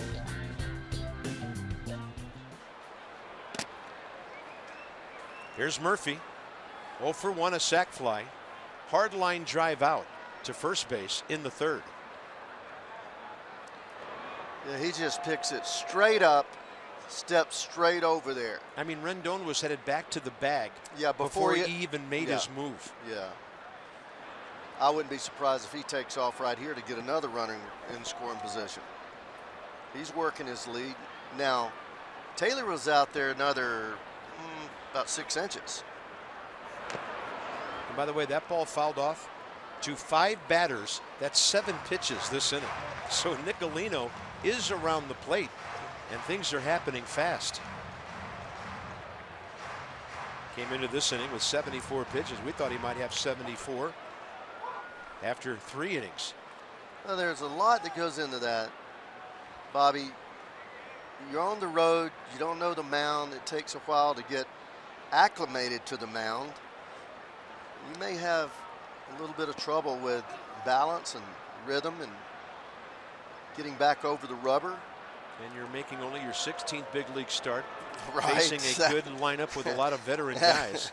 that has a lot to do with it. That can make you a little reluctant. Yeah, that has a lot to do with it.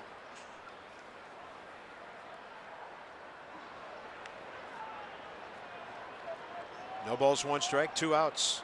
A run home.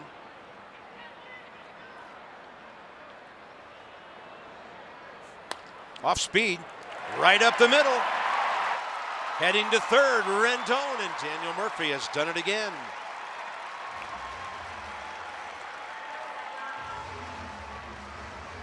For Daniel Murphy, hit number 54. And he just stays there, and even though it's an off-speed pitch, his body doesn't move forward. His head doesn't move. Watch. He just stops there, and there's no movement as he points his nose right to the baseball. He doesn't try to overswing. It's almost like playing Pepper. He just 406 the batting average now. That's a thing of beauty. He goes 1 for 2. His batting average goes up 1 point. That's how good he's going. That's Juan Nieves, the Miami pitching coach. Marlins staff coming into this series 8th in the league at 4.12. The Nats scored 5 earnings against them last night, so it went up to 4.16. But we'll see their best tomorrow. The Nats can win this game tonight. They're facing a rookie. I mean, this afternoon, tonight they're facing a rookie, Kendry Flores. And they could be playing with house money by the time they see Jose Fernandez tomorrow. Yeah, that boy can bring it. Zimmerman, a sac fly in the first. Hit the daylights out of the ball in the third on a low liner that carried out to where Marcell Ozuna is standing right now.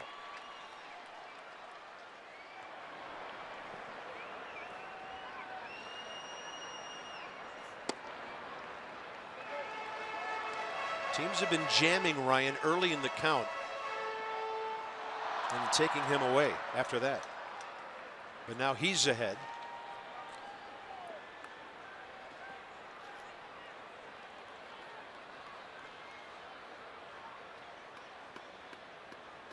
Target in again. Ball 2.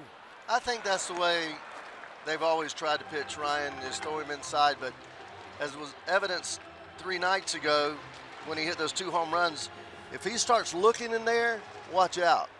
He just likes to hit the ball out away from him. That's the way he's always been his most effective, driving the ball to the gaps.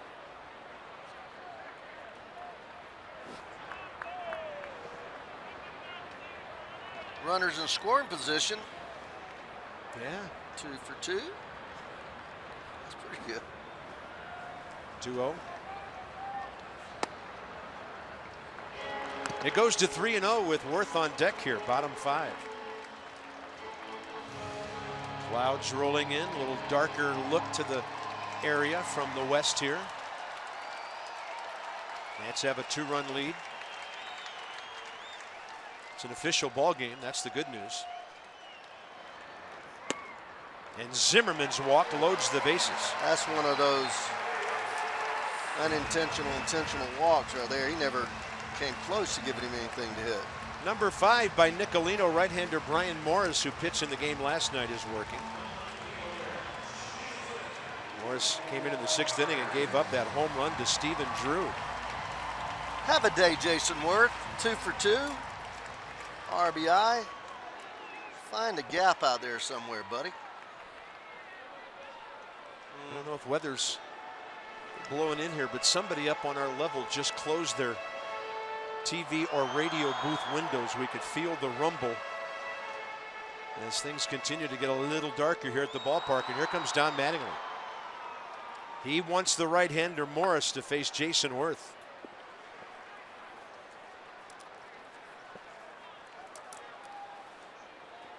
So that's it. Nicolino will go just 4 2/3, 5 walks, and the Nats a chance to blow it open.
Two outs, and Jason Worth in a moment already 2 for 2 today.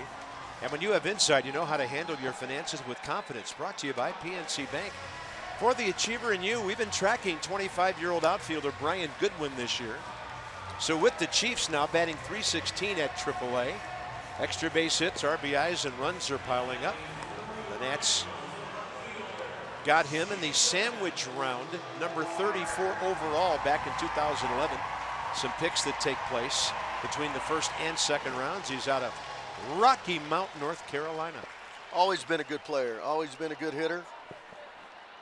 Jason Worth, 2 for 6 career against Brian Morris.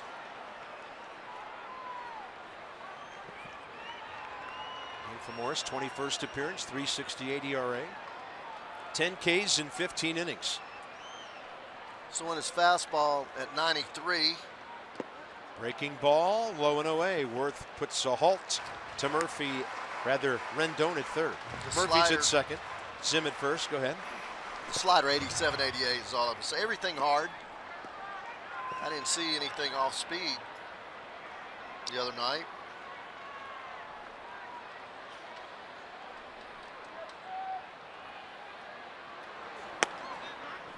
And there's the heater in there at 92, 1-1.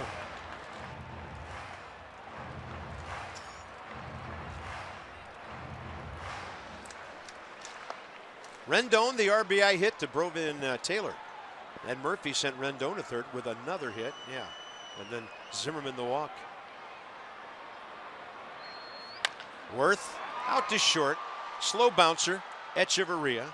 So 5 innings in as the dark skies approach. Game 1 of the doubleheader. It's the Nats 4-2 so far.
Strasburg better, but Ray, he still battled his way through 5 pretty good innings. Yes, he has. Bob, here's the breaking ball there to Dietrich. He comes back with a changeup to get Osuna, and then another curveball, then the fastball inside. See is Stanton up, fastball away, and then that little slider short to get Dietrich again. So he has been. That's what's coming. This is a big matchup right now. Weather approaching, Nats by 2. Justin Bour, whom Strasburg has walked twice. Foul straight back.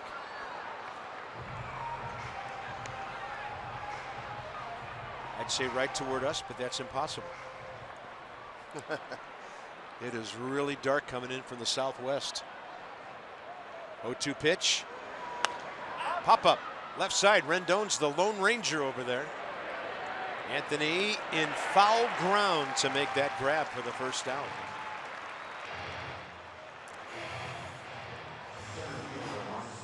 Next up, Marcell Ozuna, followed by Adeiny Echeverria. These two are 0 for 4 with 3 punch-outs so far. Or as Max Scherzer called them the other night, punches or punchies. We picked up a lot of strikeout terminology here Wednesday night.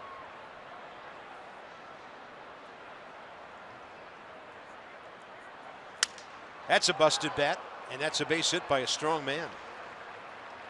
Ozuna had one of those in the 6th inning last night. Quick bat, big and strong. He's aboard with 1 out, 6th inning. So that's only the Marlins' 4th hit in their box score today.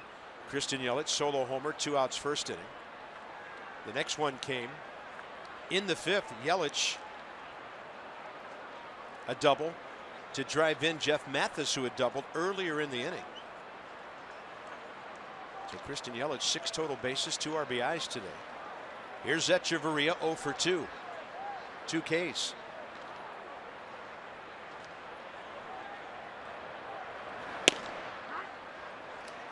Some of the lights are on here at Nationals Park, and the entire light standards are in the process of firing up here.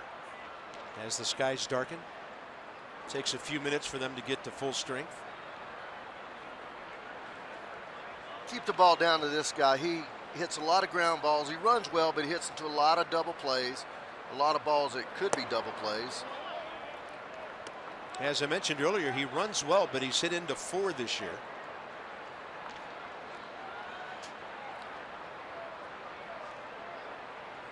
Strasburg due to bat 3rd in the bottom of the 6th. Pitch count into the low 90s.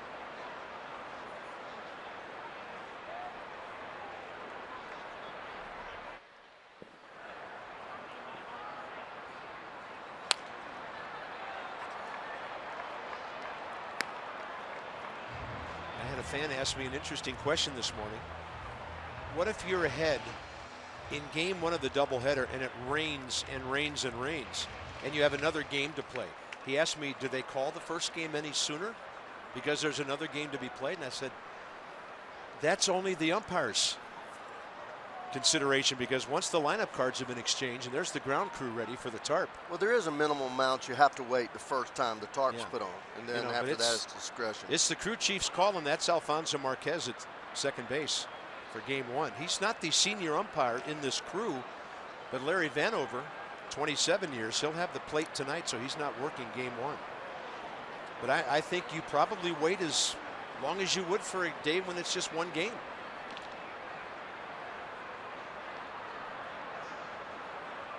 Yeah, I think you have to be fair. It doesn't, you can't cut the other team out of having an opportunity to come back and win a ball game just because you've got another game afterward. It's, my way of thinking is you have to complete the whole deal. Yeah. You know, and it's a close game as well, 4-2. Right. We're not wishing bad things here, but there's Tim Wallach, a great expo during his time. He's Don Mattingly's bench coach. Great right-handed hitter. Strong. And a 1-2 foul. Tim Wallach was a low and in, low ball right-handed batter who At could really do 6'4", damage. yeah. He had a swing, to me, reminds me of, or Bryant reminds me of his swing with that. Chris Bryant? Chris Bryant, Okay. because they're both tall and they have that little, it's almost like a flick at the end of their swing. They move it through the zone and then have great extension. The old M for Montreal, our predecessors. 1-2 with one out. Swinging a foul tip as Echeverria hangs tough. Boy, the wind is picking up here. It is blowing hard from the left field corner right over to the Anacostia River.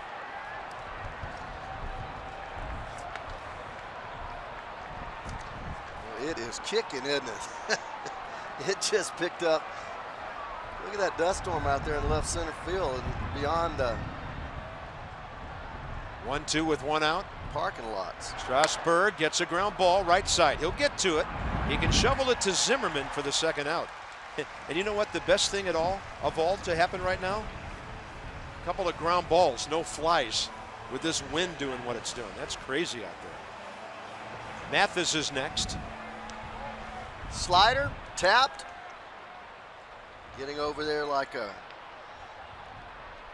big cat. Jeff Mathis double last time off the glove of Bryce Harper.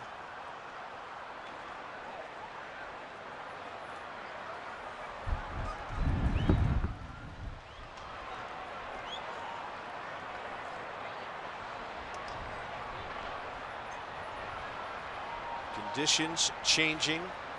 Some of the folks heading for cover. Wind's blowing about 30-40 miles an hour out to right field. Well, I was told 3 o'clock, and it's 3:01 right now. And that is strike one to Jeff Mathis.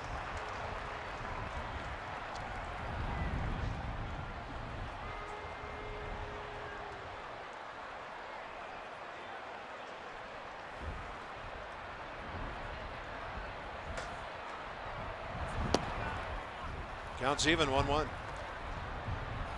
So here we are into the 3 o'clock hour. Conditions deteriorating by the moment here at Nationals Park. But the home team's on top, 4-2. Ray Knight's with us for both games of the doubleheader. FP has the day off. The count 1-1.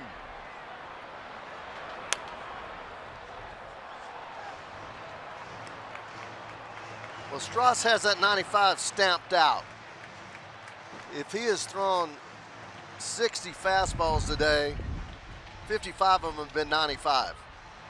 He's been right on that number all day long.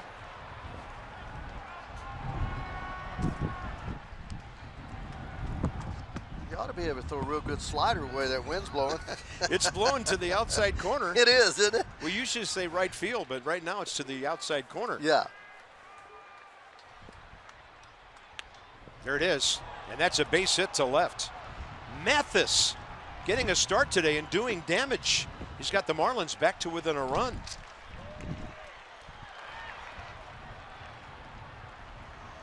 Pitcher spot coming up. Well, this is more of the curveball. See it up and down, 12-6 or maybe 1-7, and he just didn't get it down. He left it right up there and he hit it hard. Ichiro Suzuki's going to pinch hit here. Guy hitting 8 doing most of the damage, Bob. Yeah, and Jeff Mathis had 3 hits all year, and he has a double today, a run scored, and an RBI single.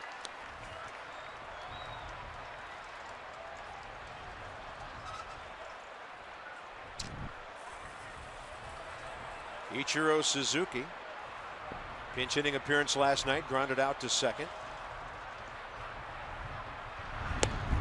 And Strasburg, 81 to the outer half, no balls, 2 strikes. Ichiro 52 hits away from 3,000.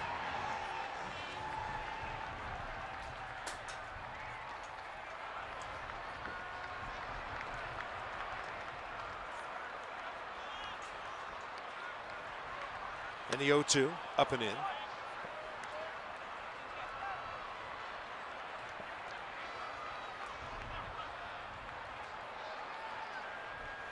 4-3 ball game. Each team with 5 hits. Top of the 6th.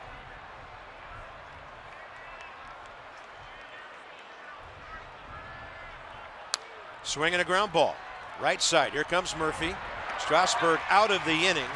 And with the way things are around the ballpark, that's big. The Nats have the bottom 3 coming up after 5.5.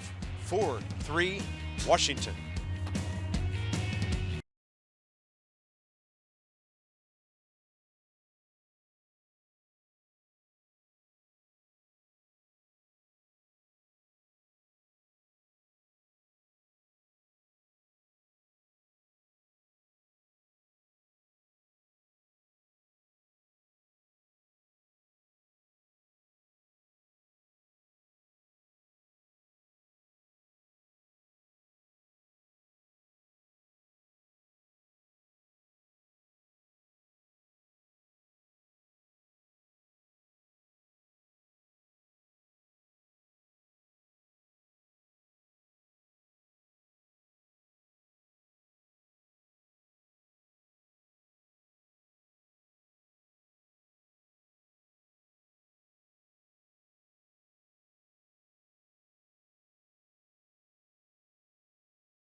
By T-Mobile. How about our old friend Ian Desmond? Since April 24th, after a very slow start, Dez is hitting .329 extra base hits, RBIs, and 8 multi-hit games. Good for him. Jason Hamill of the Cubs. 8 starts since October 1st. He remains unbeaten. And Michael Brantley of Cleveland. That's a big loss for them. Shoulder problem, goes on the DL. That Cleveland ball club, 2 games over 500. In second place, chasing the White Sox, AL Central. So we're back to action here for the bottom of the 6th inning. Strasburg scheduled to bat 3rd, behind Wilson Ramos and Danny Espinosa. And the new Miami pitcher is Nick Whitgren out of Torrance, California, 24 years of age, a 9th rounder 4 years ago. And for the Fish, he's making his 4th appearance. You see there, he likes his fastball. He likes to get ahead of you, throw strikes. He'll work the corners with his fastball, the slider and changeup. Does not throw a lot. Can touch 95. And there you see the raindrops. Yeah, more than drops right now. Pelting down they are. Here's Ramos. Swings hard and fouls it about 2 feet past that third base bag.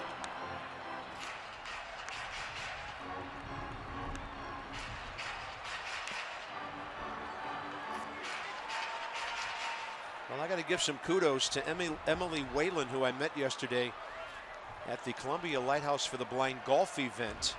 She's one of the meteorologists over there at Channel 7. And she said about 3 o'clock tomorrow afternoon, you guys will have something to deal with. And this was at noon yesterday. So right on with that forecast. And good thing is the Nats have 5.5 innings already in, and it's a 4-3 lead. Ramos to the other side, and the count is 1-2.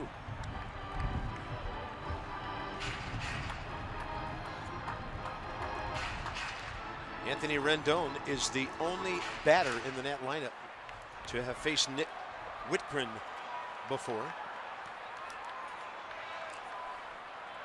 So a bunch of guys getting their first look at this right-hander, who has a 2.45 ERA. 1-2 pitch.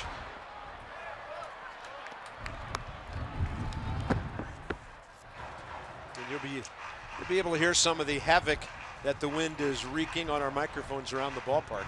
So here's the Nats box. Sac flies by Murphy and Zimmerman in the first. A base hit by Worth brought in another run. Then Anthony Rendon got the Nats their 4th run in the 5th inning. In between a whole bunch of walks, a whole bunch of base runners. Ramos to left center. He was reaching for that. Look at it go. Caught by a fan. Is it a home run? The umpires say it is. Oh, yeah. And it's 5-3 Washington. That was a rope. How strong is Wilson Ramos? Now, we're way up here, but that ball was a line drive. Hit about as hard as you can hit it. Similar to the one that Zimmerman hit the other night. Low line drive, hit so hard that it carried just over the Kaiser Permanente sign. By the way, Don Mattingly still top step of the dugout telling the umpires they want to look at this. No. I'm thinking. I don't think you can. And he's coming over. out. I don't think you can reach over from out there, can you, Bob? Mattingly might be asking for an umpire's look at this. And what's hard to see for our cameras and for us up here is that there is a maybe a 3-foot gap, 2 to 3 feet behind the first wall, before the wall that's right in front of where the fans sit. So if you're reaching down, you're pretty much reaching over the back wall. We'll take another look at it, but it looks like they're going to challenge. That's a home run. Yeah, I was out the there. I was out there one day. We had one of these deals, day-night doubleheader, and I walked down there, and with me at almost 6'3", reaching as far as I can, you got about an 8-inch plexiglass deal there, and I couldn't get there without a glove. Okay. I just walking around the park. So now maybe you could jump and stand on something, but I couldn't get there. It's nice play by the fan, by the way. It was a nice play. Wilson Ramos appears to be his 4th home run of the year and the 65th of his big league career.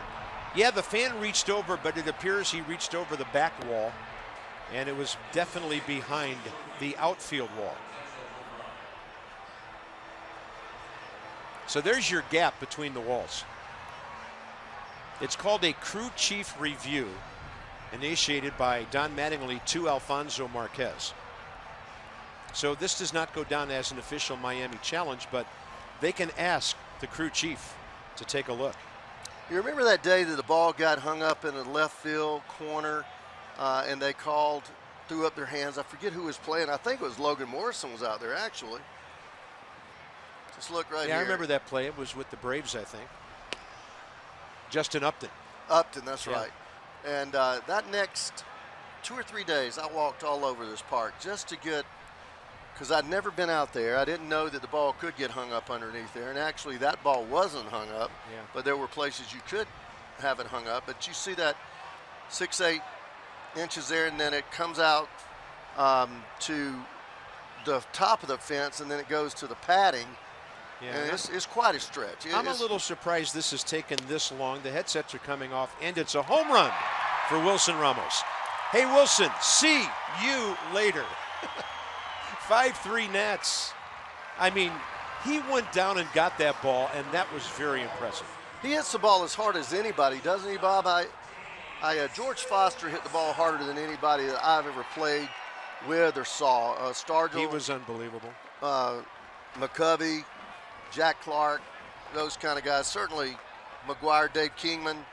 But for a guy that's not as big as those guys, Ramos, he hits the ball a ton. Watch this swing as the ball is just about knee high, and he goes out and gets it and just flashes that strength. And you see how big he is, or strong he is around his thighs and his butt. And he just generates great bat speed. Well, the Nats get their 2-run lead back. Some umbrellas out, but for the moment, very playable out there. If you look at our lineup, just today's lineup after this pitch. 1-1 pitch to Danny Espinosa.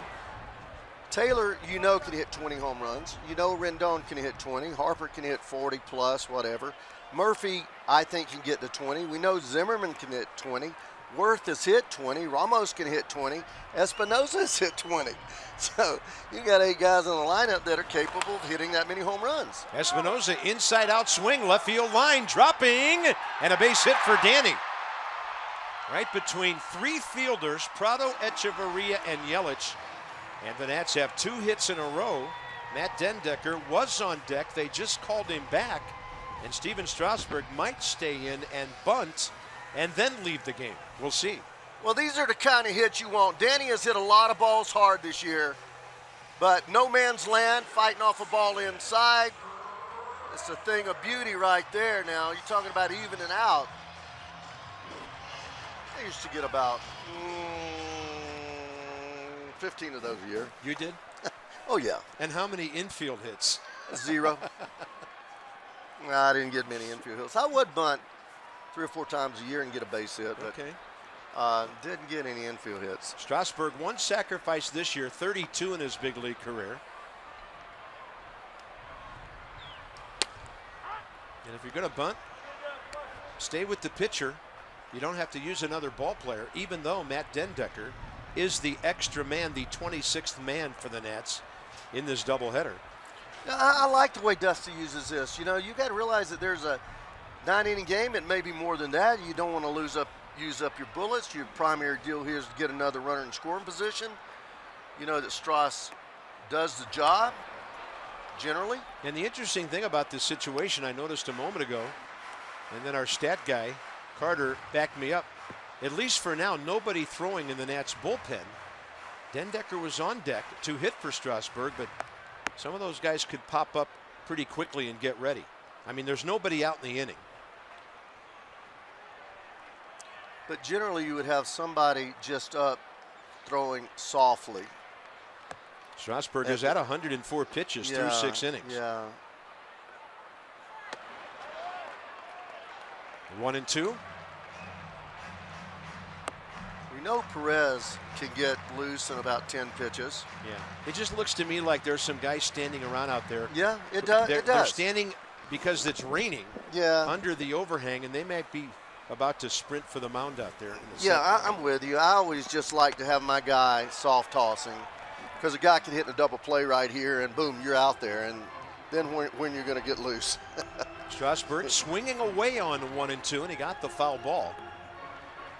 Always better to be early than late. See, Felipe Rivero's got a ball in his left hand. Yeah.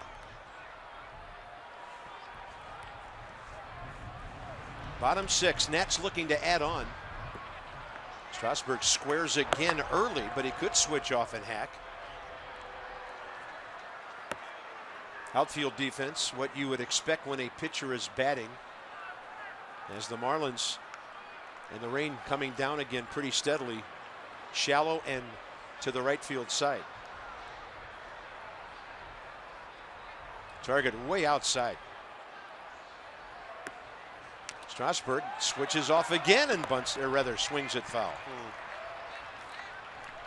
Well, I'm just going to tell you my philosophy here. The biggest thing is get that run to second base. And some people do not like to bunt with 2 strikes. I don't necessarily want to bunt a position player with 2 strikes. Right. But I am definitely bunting a pitcher with 2 strikes because I want to stay out of double play, number 1. Number 2, I want him to get to second base. Number 2, I want to stay out of double play. So I'm not going to try to trick you. I'm just going to go ahead and bunt in this situation and get the runner down there. Strasburg squares, but he pops it up.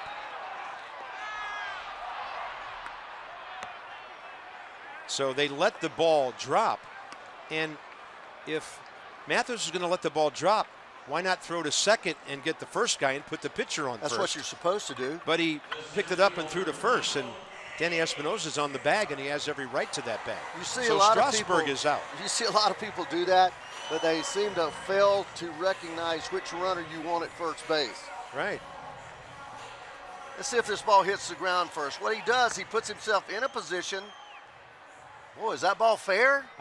It looked like I might have gone foul. Is that before ball he picked it fair? up. It's got to go past third base. If it hits and kicks foul, oh yeah, it's fair. It's fair. He smothered it right there on the line. So again, what Mathis wanted, it appeared that what he should have done was pick it up and throw to second, force out Espinosa. That's what he should have done. And then you hope the pitcher's not hustling and you can double him up, but they threw to first. And Danny Espinosa has the right to the bag, I think, until Strasburg gets to the bag, which he never did. Oh, so Mattingly discussing this with Alfonso Marquez and Roberto Ortiz. And we mentioned Roberto Ortiz, first base umpire. Congrats to him, making his major league debut today. So that's a 2-3 on a bunt with Espinosa still at first. Yeah, young kids, remember this. If you're a third baseman, first baseman, catcher, pitcher, and you bunt and the ball's in the air and you try to trap it and you allow the ball to hit the ground, come up and throw to second because the runner at first is frozen. He's frozen. So come up and throw to second, and if you're right on top of it, now if it's a high pop-up, obviously the batter runner is going to get to first base, the bunter runner.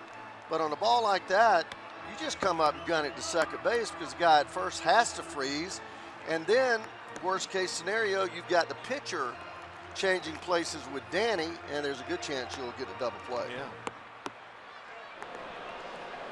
There's Felipe Rivera. I think they were just waiting for the first out, and then he's up and throwing. Rain pelting down here. Michael A. Taylor's had a perfect day. Walk, steal, run. Walk, single, steal, another run. So he's 1 for 1. Yeah, this guy's quick to the plate. About a 1-2. Hard to run on him. Danny not even look like he's interested in running. Working his lead a little bit, but still not what's considered a big lead. 0-2 with 1 out. Swing and a miss. 2 down. Rendon is next.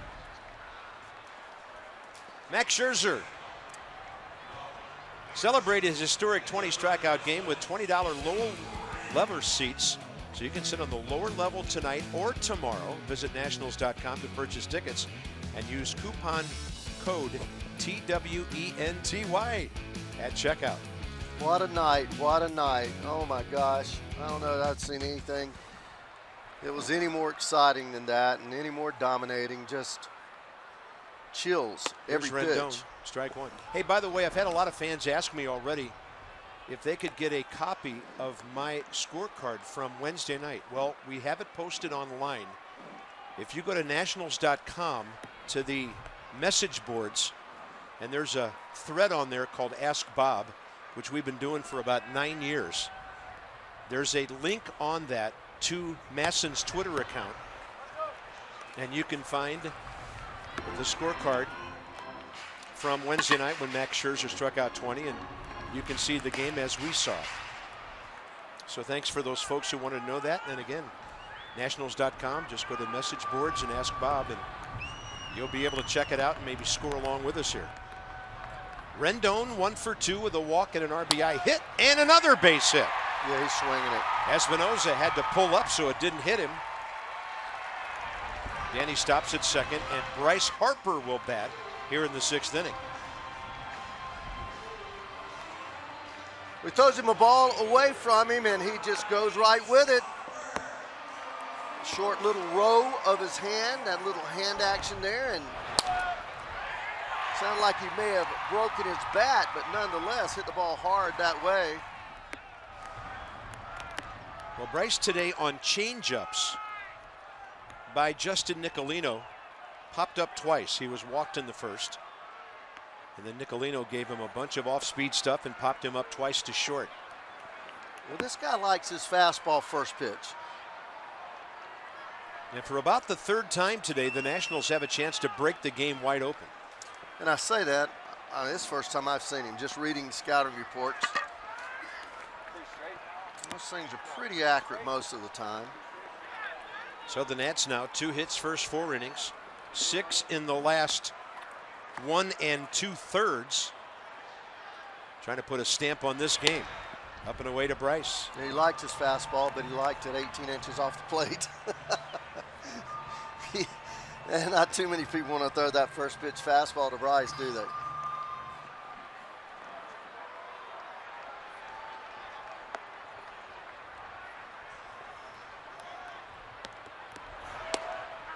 That's a strike with 87. Boy, they're calling that ball low. Yeah, David Rackley's had a low zone all day. Mercedes-Benz will track it. Let's check it out. I don't know if he caught it funny or, yeah, that's a strike. Right at the bottom of the strike zone. Hard pitch to swing at. Certainly don't want to swing at it until you get 2 strikes. Target outside edge. He missed on the other side of the plate, but it was low, 2-1. It's got funny action. I don't know if that's a splitter. I don't have it in my notes as a splitter, but it has a little funny action to it. The ball doesn't seem to have a whole lot of rotation. It could be a splitter, a palm ball. Might be a straight changeup that he grips funny. I don't believe it's a circle change, though. It does have late movement, but going in there with all of his fingers right there. 2-1 pitch. Slider. Similar pitch. 3-1. Ramos is homered in this inning. Espinosa base hit. 2 outs later, Rendon, his second hit of the day. This could be real loud. We used to say that in the dugout. 3-1 count, all 3-1 counts. This could be loud. Let's see what he throws him. He gives him a fastball tailing to the outer half. Yeah, not a pitch to hit. Good pitcher's pitch. 3-2 count. We'll Right have Espinosa and Rendon on the move here.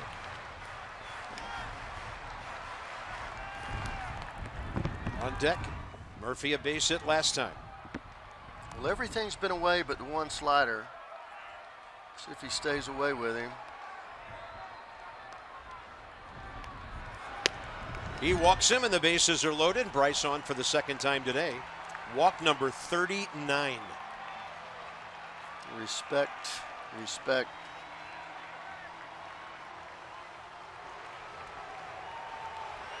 Now Murphy a chance to break it wide open. Every time the Nats walk this year, and Bryce has 39 himself, the team 133. Care First Blue Cross Blue Shield contributes $50 to Girls on the Run DC. Care First Blue Cross Blue Shield wants each of us to take that first step towards a healthier and more active lifestyle. Go for a walk.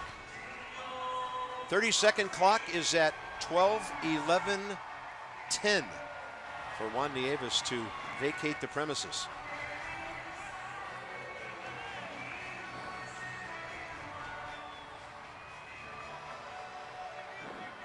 Murphy base hit last time.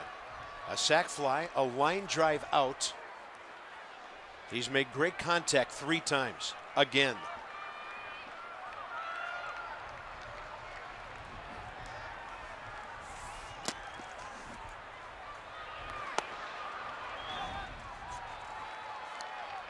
He's going to make you pitch to him.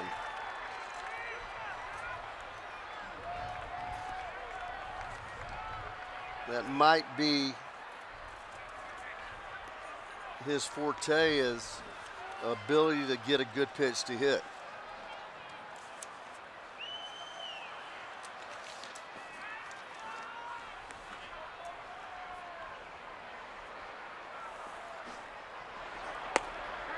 Looks the strike all the way in, counts even. Conversation with David Rackley.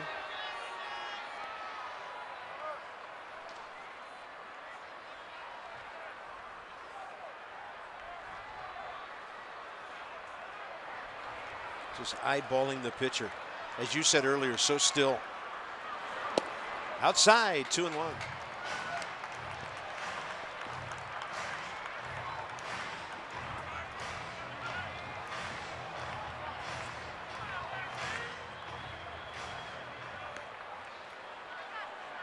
Well, their starter threw 86 pitches in 4 2/3. Yeah. And now their third pitcher, Whitgren, up to 30. Murphy to center. It'll play for Marcelo Zuna. So a long inning for the Marlins in the field. It all started a long time ago with Wilson Ramos going down and getting one. First row, nice play by the fan. And when that left the yard, it was Ramos' 4th of the year, his 14th RBI. And after 6, the Nationals lead 5-3.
Washington 3-5-0 Miami. So the Nats a 2-run lead. We get to the late innings now, and it'll be into the bullpen here. Let's check in on some strikeouts. Subject of much conversation all week. So Max goes from 46 to 66 in one game. And Strasburg today goes from 58 up to 65 with his 7 Ks. He didn't have one after the second out of the 5th inning, but a quality start and a chance to go 6-0. So here's Felipe Rivero, the 24-year-old lefty, and for the Nationals' 19th appearance. 64% fastballs. Slider to changeup. Got a slider that just keeps on breaking. If he starts at middle of the plate, I don't know too many left-handers alive that can stay with it. Derek Dietrich 0 for 2 career against him until that swing. And that's going to get by Michael A. Taylor. Dietrich can run. He's going to get the second and stop. And maybe the rain helped out the Nats there because it slowed down that baseball. That looked like 3 bags easy for Dietrich.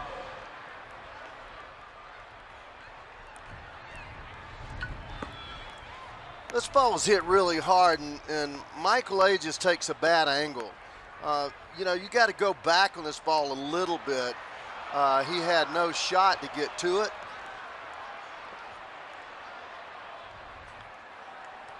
But I tell you what, he got to it in a hurry as he goes on. But you're right, bud. If it hadn't gotten soft out there, that would have gotten to the wall and probably would have been a triple. There's Martin Prado. 0 for 3 against Rivero. 0 for 2 today, hit by a pitch. These Marlins keep coming at you. They're a good hitting ball club. They collect base hits.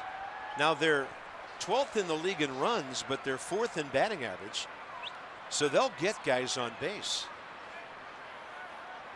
Rivero wants to chat with Ramos with a runner looking in from second.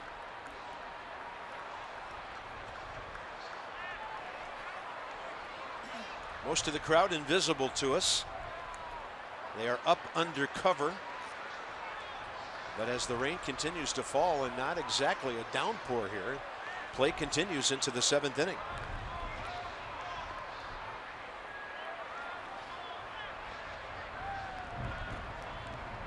Sean Kelly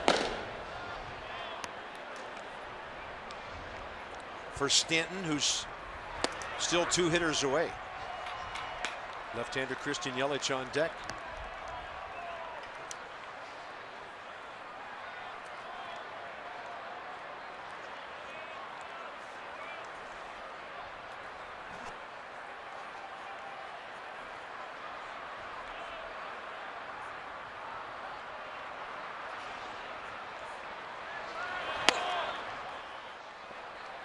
Let's look at Michael A. as he reacts to this Dietrich. See how he waited about a count before he got started. Didn't get a good jump, wasn't off on the crack of the bat. Just a tad, 1 tick delay. Then you've got to create an angle that you can go back and cut that ball off, Bob. Rivero throws an off-speed pitch, and it's 2-1.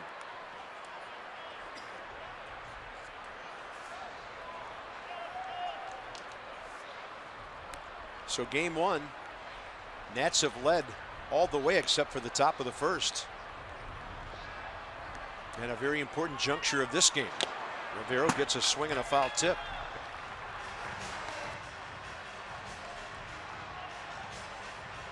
FP talks about a closer in waiting with Rivera. He is a guy that just has such a live arm. You've seen the slider, 93 today, 94.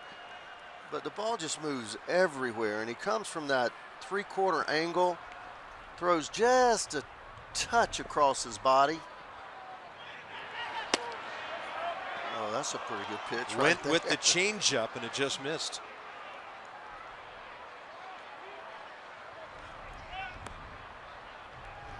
I don't know how you take that pitch with 2 strikes.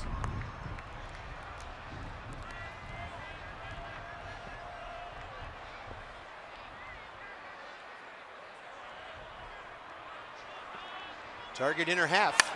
That ball well hit to center. Reading it pretty well and coming around to score is Dietrich. And here come the Marlins again. It's a 5-4 game.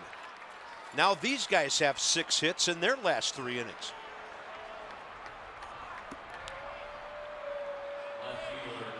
Martin Prado, that's his 51st career RBI against the Nationals. Always been a good hitter, doesn't do a lot either. You just turn Murphy around, and that's what you see in Prado. Hasn't hit a home run this year. Has always been good for 10, 12, 14 home runs. But he just thinks about making contact, and he does that as well as anyone. Yeah, big boppers behind him now. Lefty-lefty matchup. Christian Yelich's 0 for 3 career against Felipe Rivero. I was going to say, how about that big bopper right there with that 2-5 on his back? Barry Bonds. And by the way, for Martin Prado, they threw the baseball into the dugout. 500th career RBI.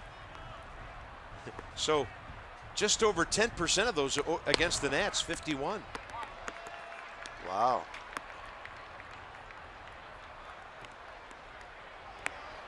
Barry Bonds had about 1,500 more than that. By the way, there was an interesting incident with a bat here last night. Remember Ozuna's bat when it broke?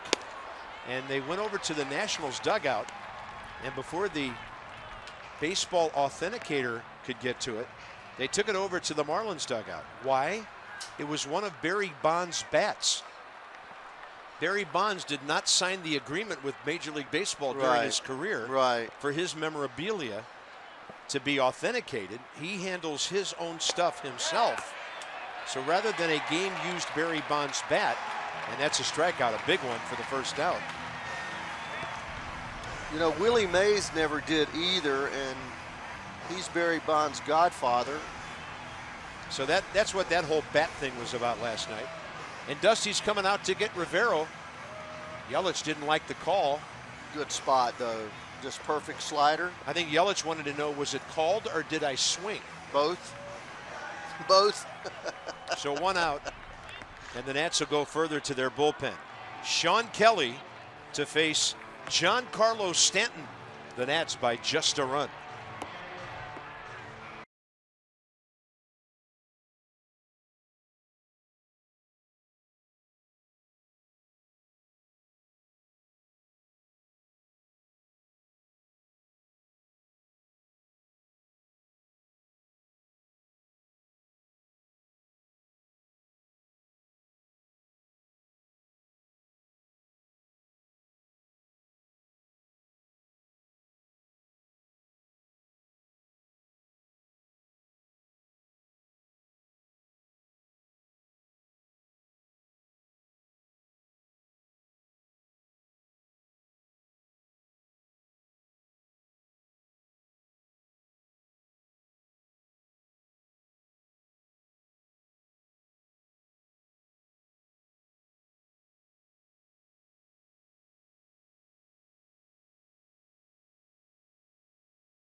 Telecast is presented by authority of the Washington Nationals and may not be reproduced or retransmitted in any form. And the accounts and descriptions of this game may not be disseminated without the expressed written consent of the Washington Nationals. Felipe Rivero done after 3 batters. He gave up a run last night, another one today. And here's Sean Kelly against Giancarlo Stanton. And in this matchup, Stanton is 0 for 1 against him. Breaking balls, 57%. That'll tell you what he likes to do. He throws a slider, and Giancarlo doesn't like the slider. There's 2 of them. Now, if you hang it middle in, everybody likes it. Fly ball pitcher, as you can see from the graphic. Runner at first, 1 out. Stanton killed the ball last time, and it almost took Danny Espinosa into left field with it. A remarkable play with 2 runners in scoring position back in the 5th inning. The big defensive play of this game by a mile.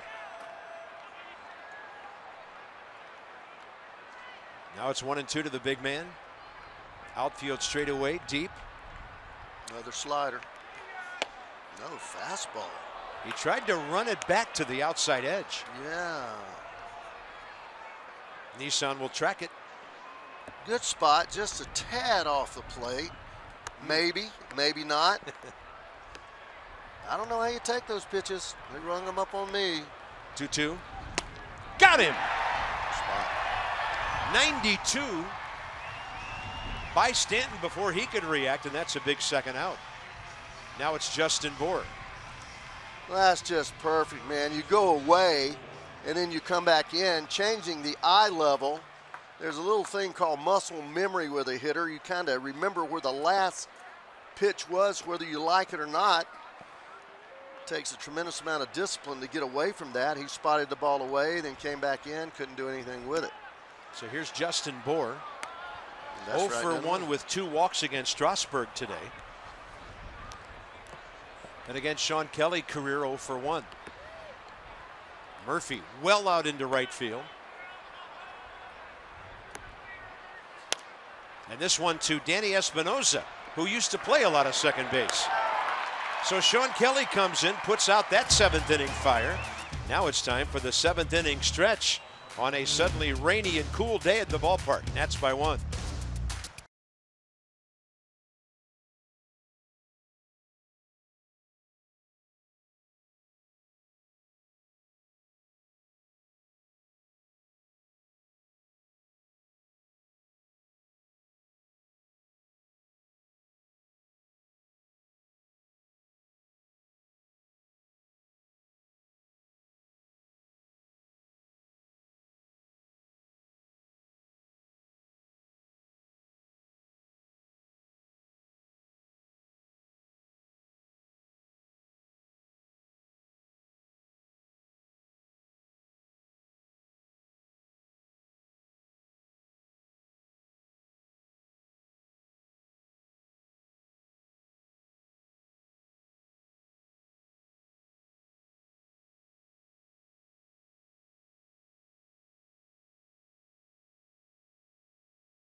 Clock tonight.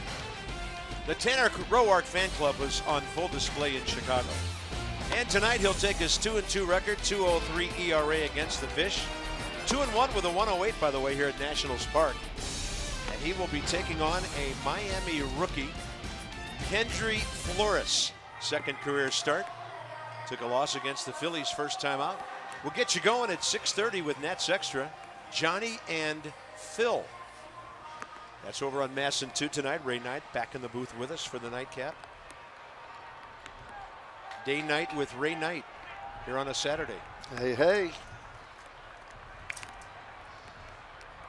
Let's play two. Probably be a t-shirt somewhere later saying that. And here we go to the bottom of the 7th. Nick Whitgren still in there for the Marlins. And for the first time faces Ryan Zimmerman. Ryan 0 for 1, sac fly, line out to center, and a walk in the 5th. That was the last pitch of the day for the Miami starter, Justin Nicolino. Playing through the downpour here. It's up to the crew chief, Alfonso Marquez, at second base as to when things become too tough to play. He's been in close touch with John Turnauer and his crew.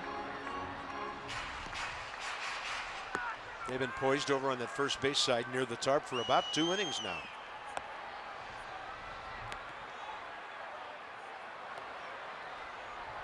Target away. He didn't get it out there, and Zimmerman bloops it, but it's out of play.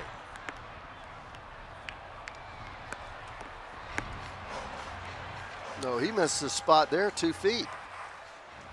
That ball was inside about 5-6 inches.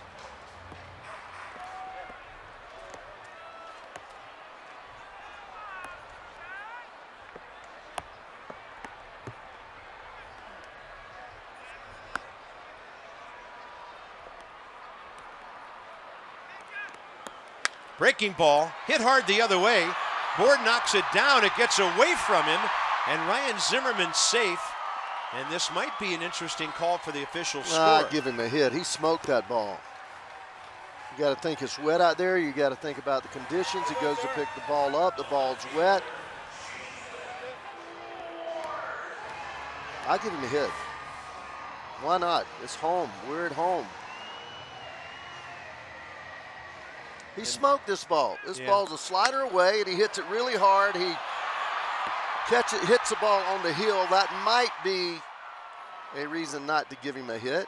Look at that. He didn't give him a hit, and he didn't like it because he smoked it. He hit the ball hard to center field. We're always told when I played that at home they would give you the iffy hits because they're hard to come by.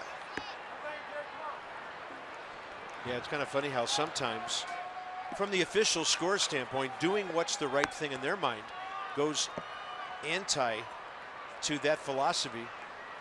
Because, you know, Rafe, if they give him a hit, nobody complains. He gets a hit, but if you don't give him one, the batter's mad, and then the fielder gets an error, and he's mad too.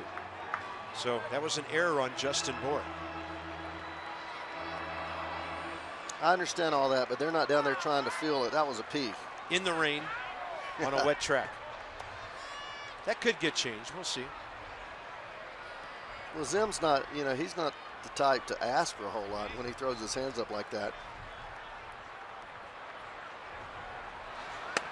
0-2 pitch, and Jason Worth takes it upstairs.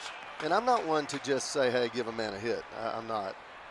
You know, you earn it, but when a ball's struck that well, you've already accomplished what you're supposed to do, and that's make solid contact.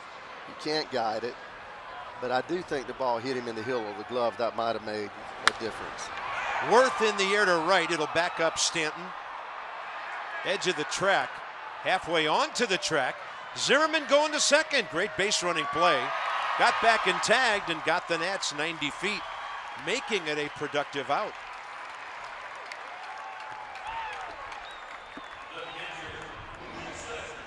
Great piece of base running.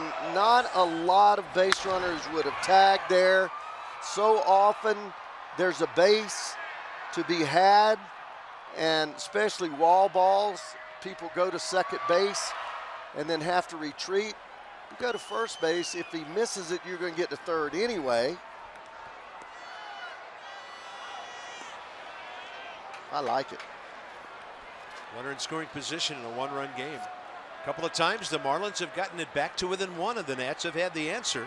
The last time was this man, Wilson Ramos, with a leadoff home run, 6th inning. That ball was hanging up there a bit. He's seeing the ball real well. There's not a flinch. He's just sitting there, just waiting to explode. Uses his bottom half as well as anybody on our ball club. Busted bat. One hopper, Echeverria, and Zimmerman had to retreat. Ball was hit right in front of him. 2 outs. Potomac Nationals will be back in town next week. On the 27th, a Lucas Giolito t-shirt.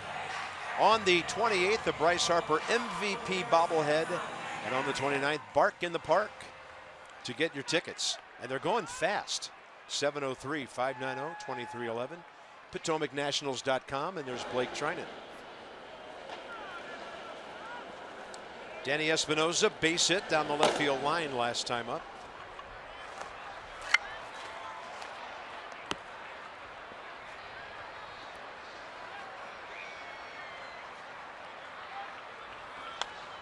Big rip. Straight back it goes. Get that ball down about 2 or 3 inches, and Danny will hit a gapper. Thigh high and down to his knees from the left side. He's dangerous. Start elevating on him. If he chases it, he's always had a hard time getting up on that ball.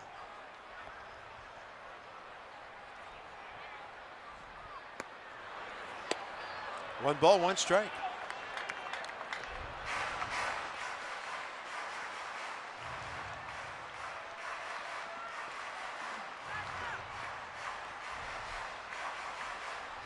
.43 pitches. Yeah, trying to work 2 long innings here. Yeah, still liking his fastball. A few more breaking balls than normal. And that hits the bag, it appears, or right next to it, and goes to Justin Bohr. So the Nats are done in the bottom of the 7th inning. They've now stranded 9 runners today. And here come the Marlins again, and John Turnauer checking with the crew chief.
Nationals baseball on Masson, brought to you by WGL Energy. Visit WGLenergy.com and you'll find easy ways to green your energy and help the environment. Some barbecue chicken to warm up your cool Saturday afternoon. Where are we going to get that at? I don't know, maybe Dan Coco can retrieve some for us. In the meantime, Dano has more on Sean Kelly. Bob, no chicken, just a Sean Kelly note.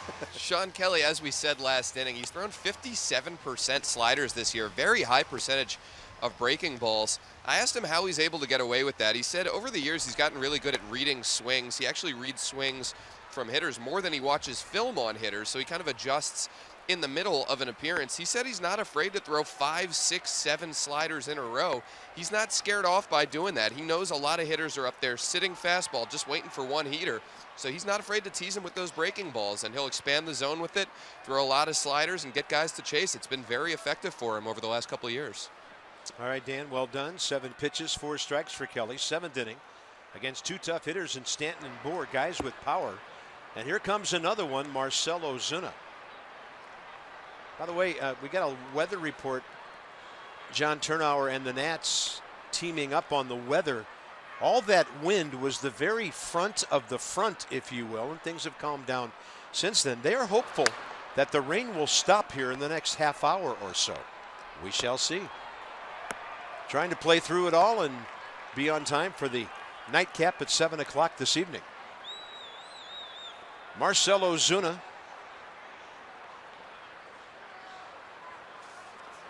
Fastball up in the zone. 0-2.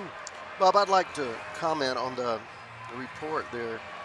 When you throw 4 or 5 sliders in the row, you better make sure that that 3rd, 4th, and 5th one are better than that 1st and 2nd one. What you have happen so often is a guy throws you his best slider the first pitch.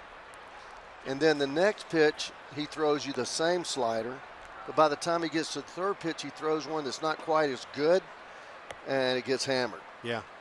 So if you're going to throw that many, you better make sure you're finishing them off. 1-2, base hit right field. Well, that was interesting what you had to say last inning about a hitter's muscle memory when he sees a certain pitch in a certain location, and then how he reacts on the next pitch. I hadn't heard that before. Well, that's how a lot of pitchers, as they say, set up hitters, is by going into an area a time or two, and the hitter starts feeling that.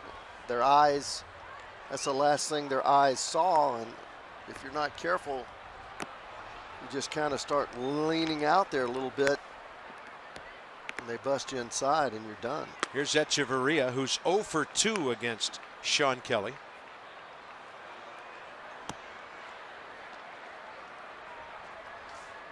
No thought of bunting the tying run to second base on the road.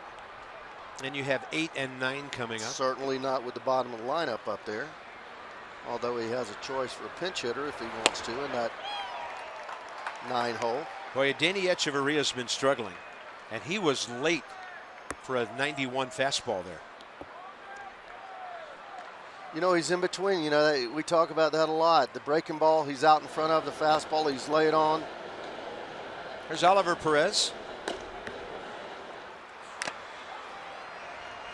By the way, the Marlins and the Nats, of course, Kelly now, maybe Trinan or Perez to follow, and then ultimately Papelbon if it stays close. They have no left-handed batters left. They only had one.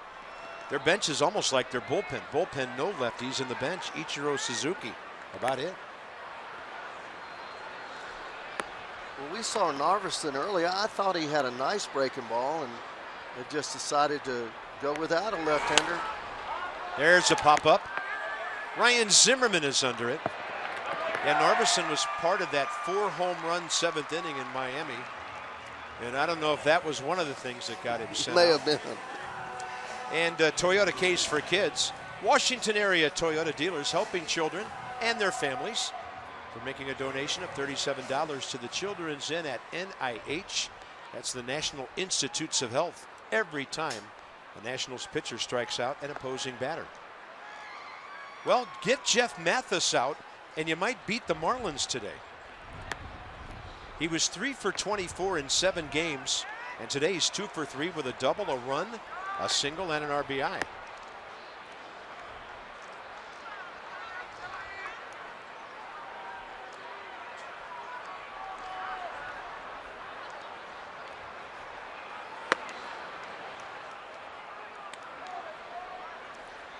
He's always been a guy, Jeff Mathis, as a number 2 catcher throughout his career. If you look at some of his batting averages, 211, 194, 211, 195, 174, 218, 181. He's never been a guy that's been known for his bat, but you couldn't tell that today. Yeah, so that tells you what a good defensive catcher and a good receiver he is. I mean, he's swinging like he's playing every day right now. That was a healthy hack on 1-0. And you saw JT Realmuto, their frontline catcher. The Nats have played a bunch of managers lately. Joe Madden and others who have not hesitated to use their backup catchers in ball games. Yeah, that's not something that people used to do. Certainly not with a couple of innings left, unless there's somebody over there that we don't know of who is capable of being an emergency catcher. Realmuto started last night. He was in the leadoff spot because Gio was starting, and he went 2 for 5.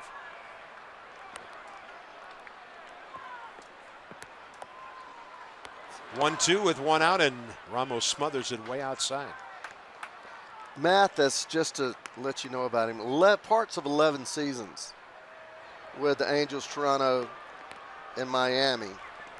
Just 371 hits coming into this year.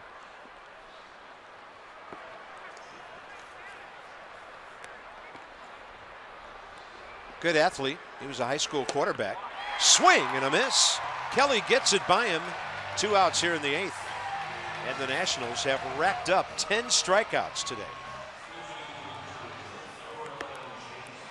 Well, what do you think he throws him? Not the slider, the fastball inside corner.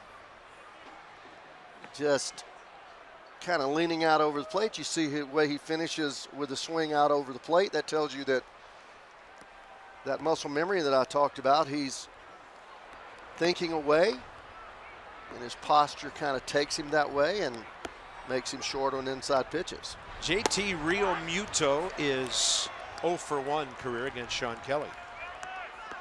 Kelly trying to get this game as the bridge to the 9th inning. Oliver Perez still warming up, probably for Derek Dietrich if the inning goes any farther.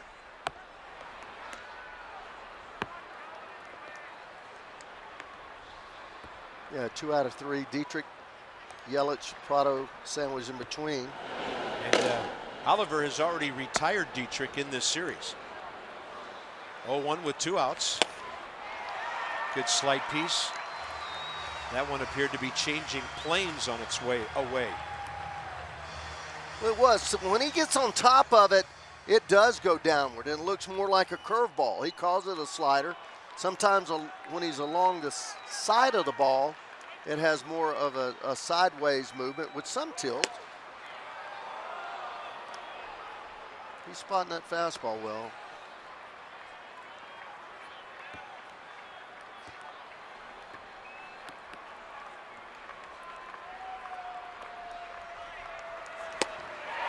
Got him. Sean Kelly, quite an outing. 6 batters, 1 single, 3 strikeouts, and he'll get it to the 9th.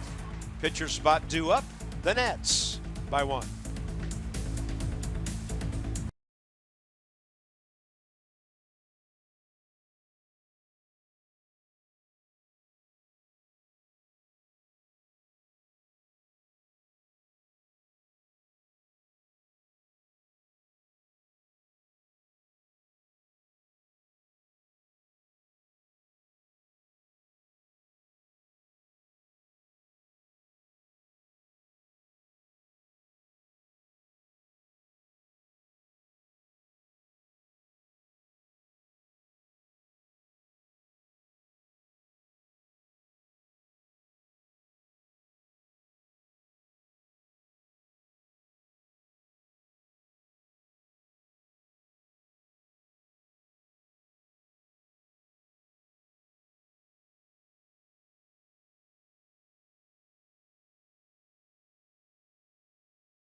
All the way, really.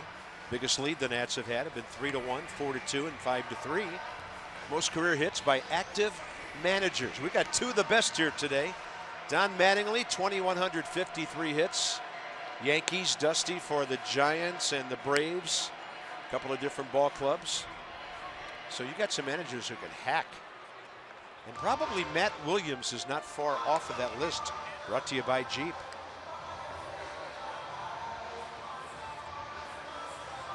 Jose Urena using that fastball a lot. 24 years of age, from the Dominican, and for the Marlins, high ERA, just under 7. He's given up 13 hits, 8 earned runs in 10 innings.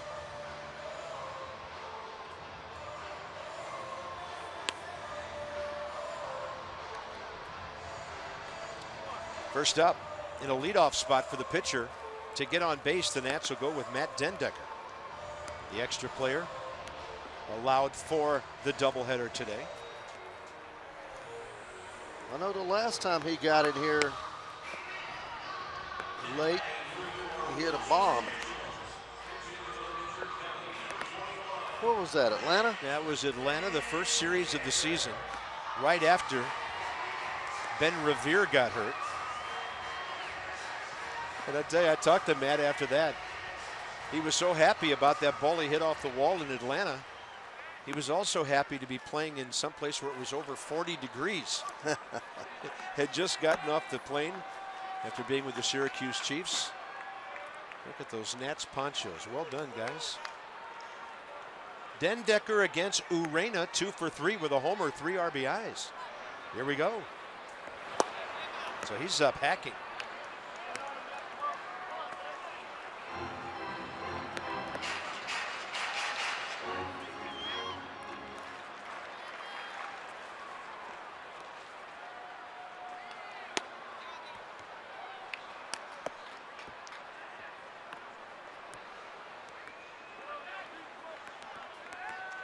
Dendecker, Taylor, Rendon, possibly Harper, a reliever who works off the full windup. Not many do anymore. And that's a 2-1 pitch. Of course, we call it full windup these days. It's nowhere near as full as those used to be. Hey, there's good news. Ground crew's going to go have dinner. Maybe the rain's about to stop. Dendecker hits one hard. 2 hops, it eats up Dietrich, and Matt Dendecker's aboard. And Ray, this goes back to your point from last inning. That was an easier play than the one Bohr had to make on the Zimmerman scorcher, and this was a tough one to do. It was, but you don't realize that when you start the game, you look at wind, field, sun, ground, and fences. 5 things you look at. The field is pretty hard when you first check it out. You know what the ball is going to do, how it's going to bounce. That's what batting practice is for, right? Right. And then all of a sudden it starts raining, and now the ball doesn't bounce, it skips.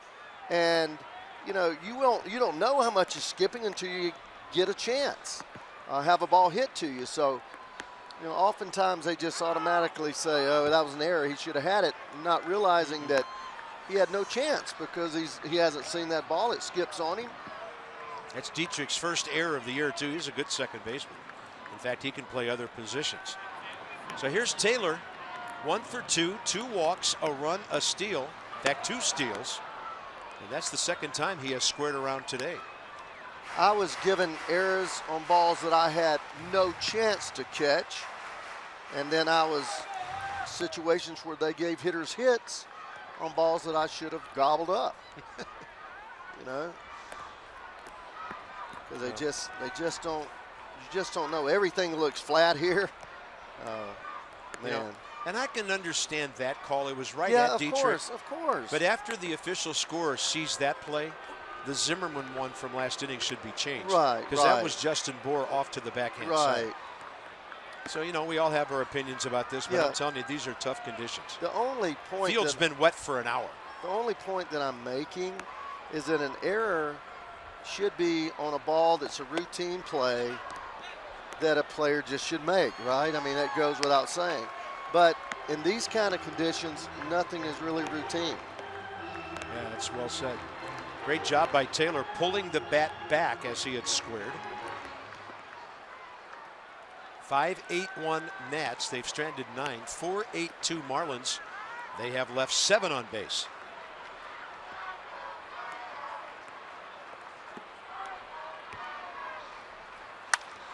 Well hit left center. Now what's this ball going to do when it hits the turf? Ozuna boots it. That's going to bring Dendecker home. And if you ever need to know how non-routine things are at the ballpark, that play is a great example. Yeah. It is 6-4 Washington. What a good day for Michael A. Taylor. He smoked that high fastball. And once again, ball skipping, not doing what it's supposed to do, not doing what it's done in the past when you play at the ballpark. And, you know, baseball was never meant to be played in rainy, sloppy weather because it's such a finite sport, you know. I mean, such a fine sport. So another error, this one on Ozuna, his first of the year. Base hit Taylor, second on the error.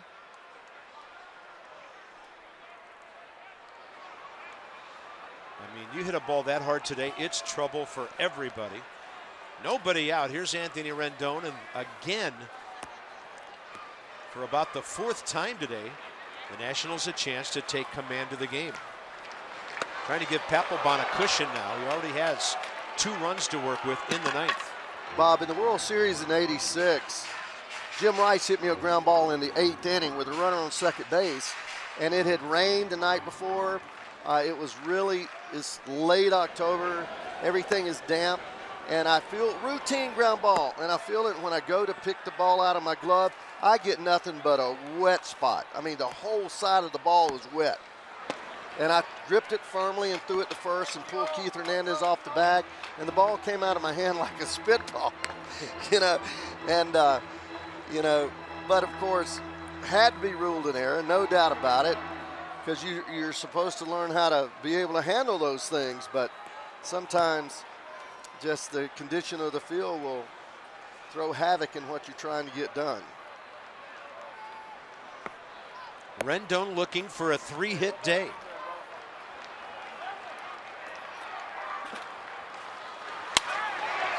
And that's a line drive picked off by the second baseman, Dietrich. Good job with nobody out by Michael A. Taylor of staying home, not to get doubled up. Nice try right there, too, by Rendon, trying to get the ball to the right side to get the runner to third base with less than 2 outs. MLB.TV Premium, #1 live streaming sports service, delivers everything you've come to expect and more. Every out-of-market game live in HD. Includes a free subscription, and they're walking Bryce, by the way. So don't stop the presses. Free subscription to At-Bat Premium. Blackout, other restrictions apply. Visit MLB.TV for details. So Bryce has done a little damage today, or in this series at least, but this will be the 3rd time they walk him. 40 walks on the year now. And it's the right move for Don Mattingly, trying to keep the game close.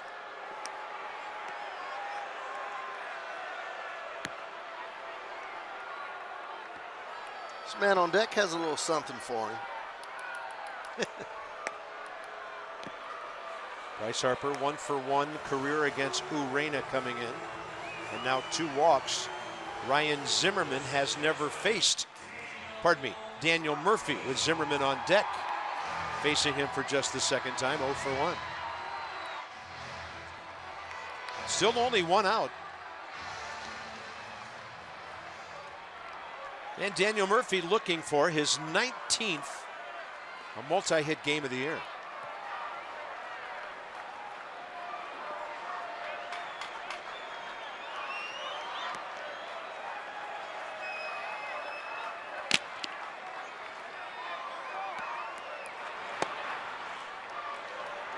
Change up, ball 1. I like the idea of Taylor getting a good lead at second base, forcing Hechavarria to stay there and make him aware, because that leaves that big hole that Murph can shoot it through on the left side.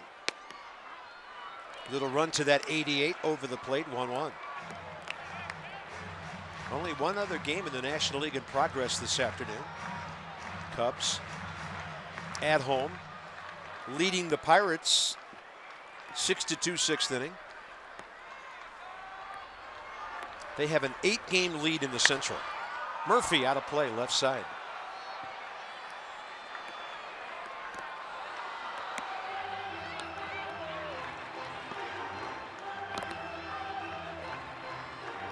Giancarlo very shallow in right field.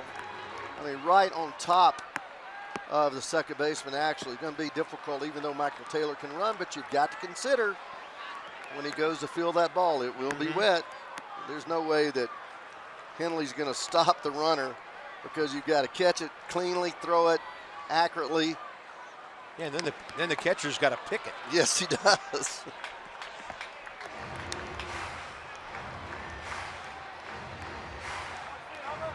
When Murphy gets hold of one, it'll be over his head for a couple of runs. Yeah, because he's a good 10 feet, 12 feet in. Yelich, same way in left field, but you would expect him to be there on the off field. He's been playing him pretty much the same spot all day long. 1-2 to Murphy. 23 RBIs. Urena steps off.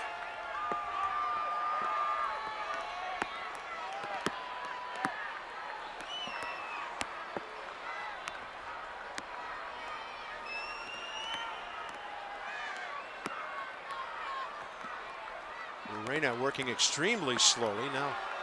Not only steps off, but almost walks off. And by the way, I'm looking at the infield between first and second and third. When you start seeing the stadium lights reflecting off the dirt, that means things are getting quite wet out there. No routine ground balls, certainly now.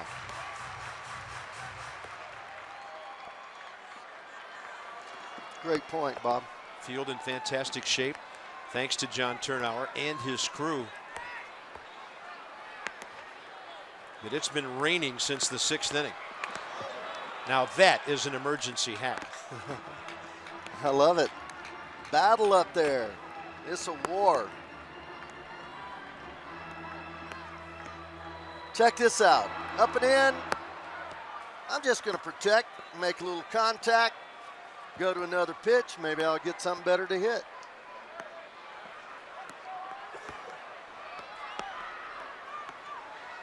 One and two. Murphy way out in front of that.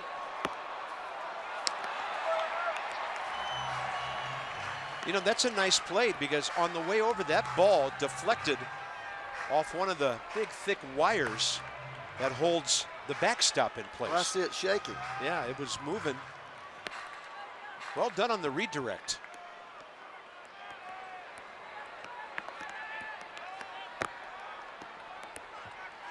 One ball, two strikes. Murphy strokes it the other way. Quite a pick by Prado. And no chance for a relay. Murphy came close to making this a 7-4 game, maybe more.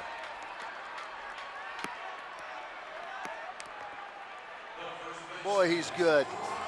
Just takes a pitch out away from him, slaps it.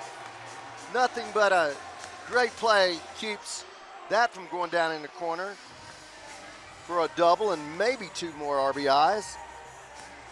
And it'll be up to Ryan Zimmerman now.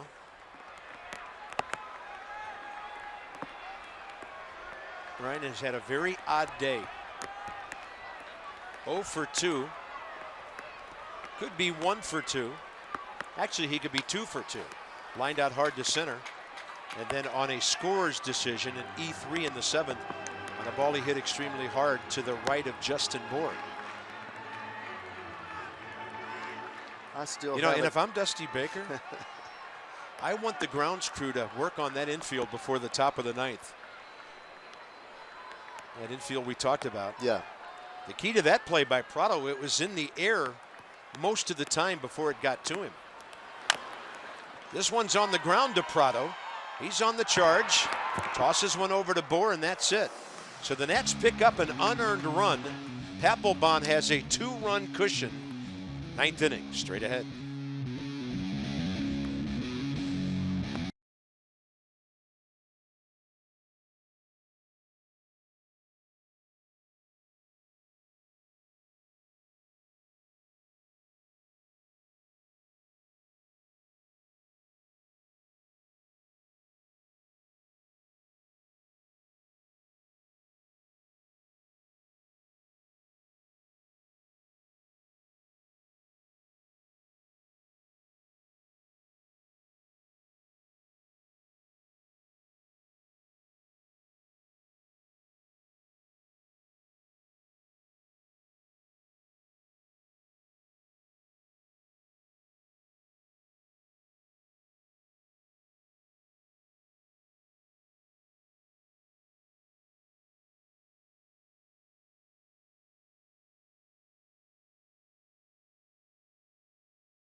in this game. So we'd like to invite you when it's over, and hopefully Papelbon takes care of that. Tune into the Nats Extra postgame show. It's presented by W.B. Mason, Johnny Holiday, and Phil Wood.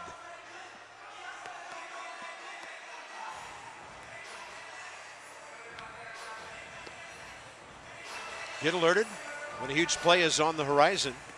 Text Nationals to 29292 for in-game alerts, opportunities to win meet and greets with your favorite players. Again, text Nationals to 29292 for alerts you don't want to miss. So a lot going on here. They're fixing those spots in the infield, and we've seen puddles form between first and second and between second and third. We just heard down on the field through one of our microphones, they're concerned now about the bullpen mounds.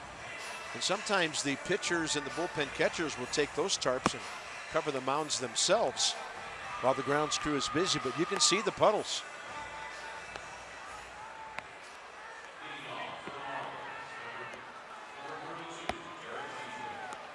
That's a compound that's got some sand in it. It's been called diamond dry. It's been called turfus. That really helps to soak up the water. But as we found out in the past, the ball can have some pebbles and stuff on it when you pick it up on a wet track. So time to play baseball, and here's Papelbon. This could be interesting. First up, Derek Dietrich, who's 1 for 5 against Jonathan. Papelbon struck out JT Realmuto and grounded out Martin Prado in a 2-out save last night in a 5-3 game.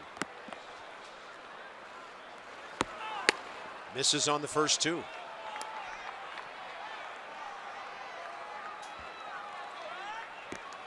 Past Troy Percival for number 10 all time last night. Man, that's quite an accomplishment. Pap struggling a little bit.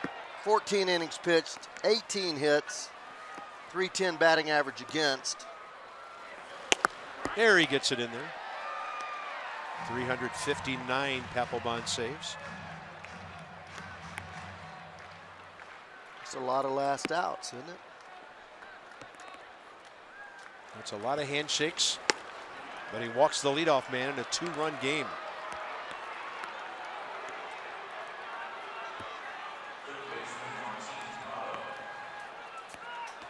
Now that, I'm not saying that to make any excuse, but the mound is not what he's accustomed to.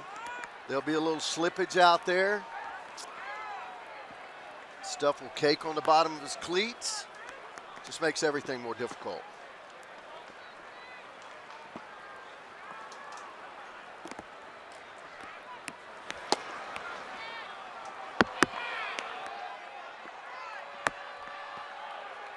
One thing Papelbon has never done is walk people. He only has 2 walks this year. That's his 3rd.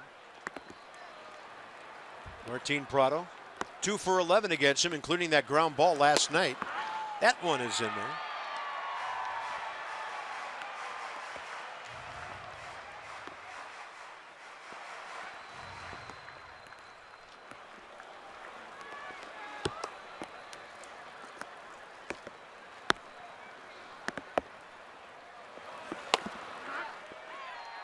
.91 with the heater, strike 2. Good spot right there.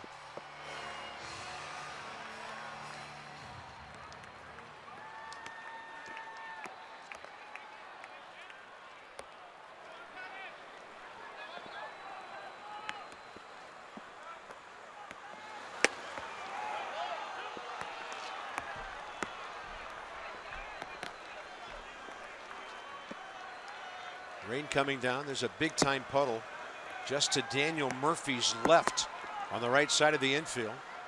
So here's a 2-2 pitch. Bouncing ball. Espinoza. Murphy in the mud. They turn a 6-4-3 with a tag by Zimmerman. Nice adjustment by Zim there. You come across the bag at second base, your right foot, as you plant it and start to throw, it gives you a little bit of slip, 3 or 4 inches, causes you to throw the ball errantly, but watch there as he starts to make his throw. Nice job, nice speed. Didn't look like there was much of a slip. Just what the doctor ordered. That was huge because now Yelich can't tie the game. Christian Yelich against Jonathan Papelbon, 5 out of 8 career with a home run, 2 RBIs. 1 out to get. And Danny fielded that ground ball right where most of that water was at shortstop. That they put that turfus or surface or whatever you call it over it. Strike one. Yeah, Danny and Murphy played that about as carefully as you could.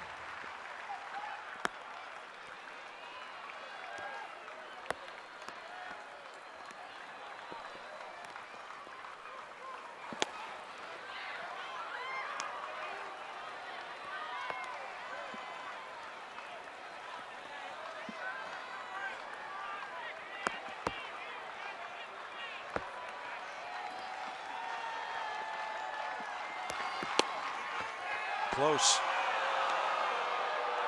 Well, you don't want to walk Yelich in front of Stanton. Make this guy earn his way on. He just throwing the splitters when this run doesn't mean anything. I think he would just go right at him with the fastball. Uh-oh. 2 walks in the inning. How big does the double play look now? He goes 1-1 splitter, 2-1 splitter to get him to 3-1 when you don't care if he hits a ball 400 feet. So here's Giancarlo Stanton, 4 for 13 with an RBI career against Jonathan Papelbon.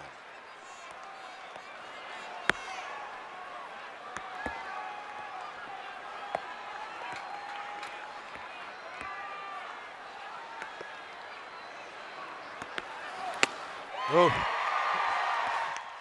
89, it must have played quicker than that. Well, it was just neck high. Neck high, you don't hit that ball. Papelbon in the rain, working as quickly as he's comfortable with.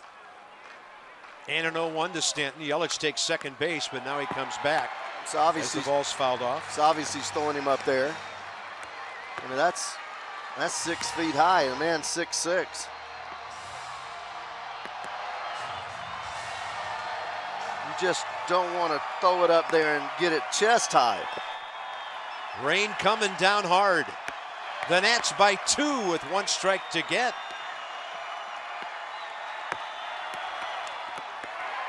And Yelich has to come back again.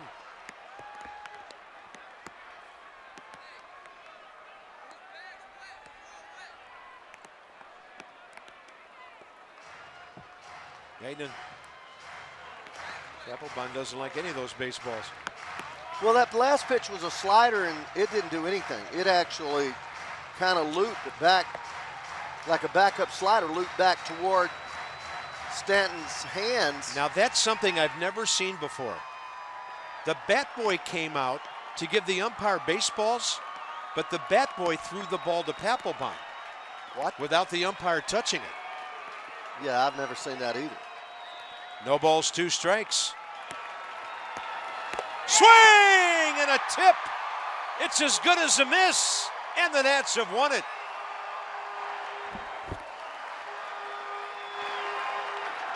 Well, a 6-4 win and number 11 for Jonathan Papelbon. He got one that he liked, John. John Papelbon got one he liked because that was a dandy little slider. Look at the break on this thing as it starts and goes down and away. About as good a slider as you can throw in a perfect spot. He did nick it, but Ramos makes the play, and we put number 1 in the books.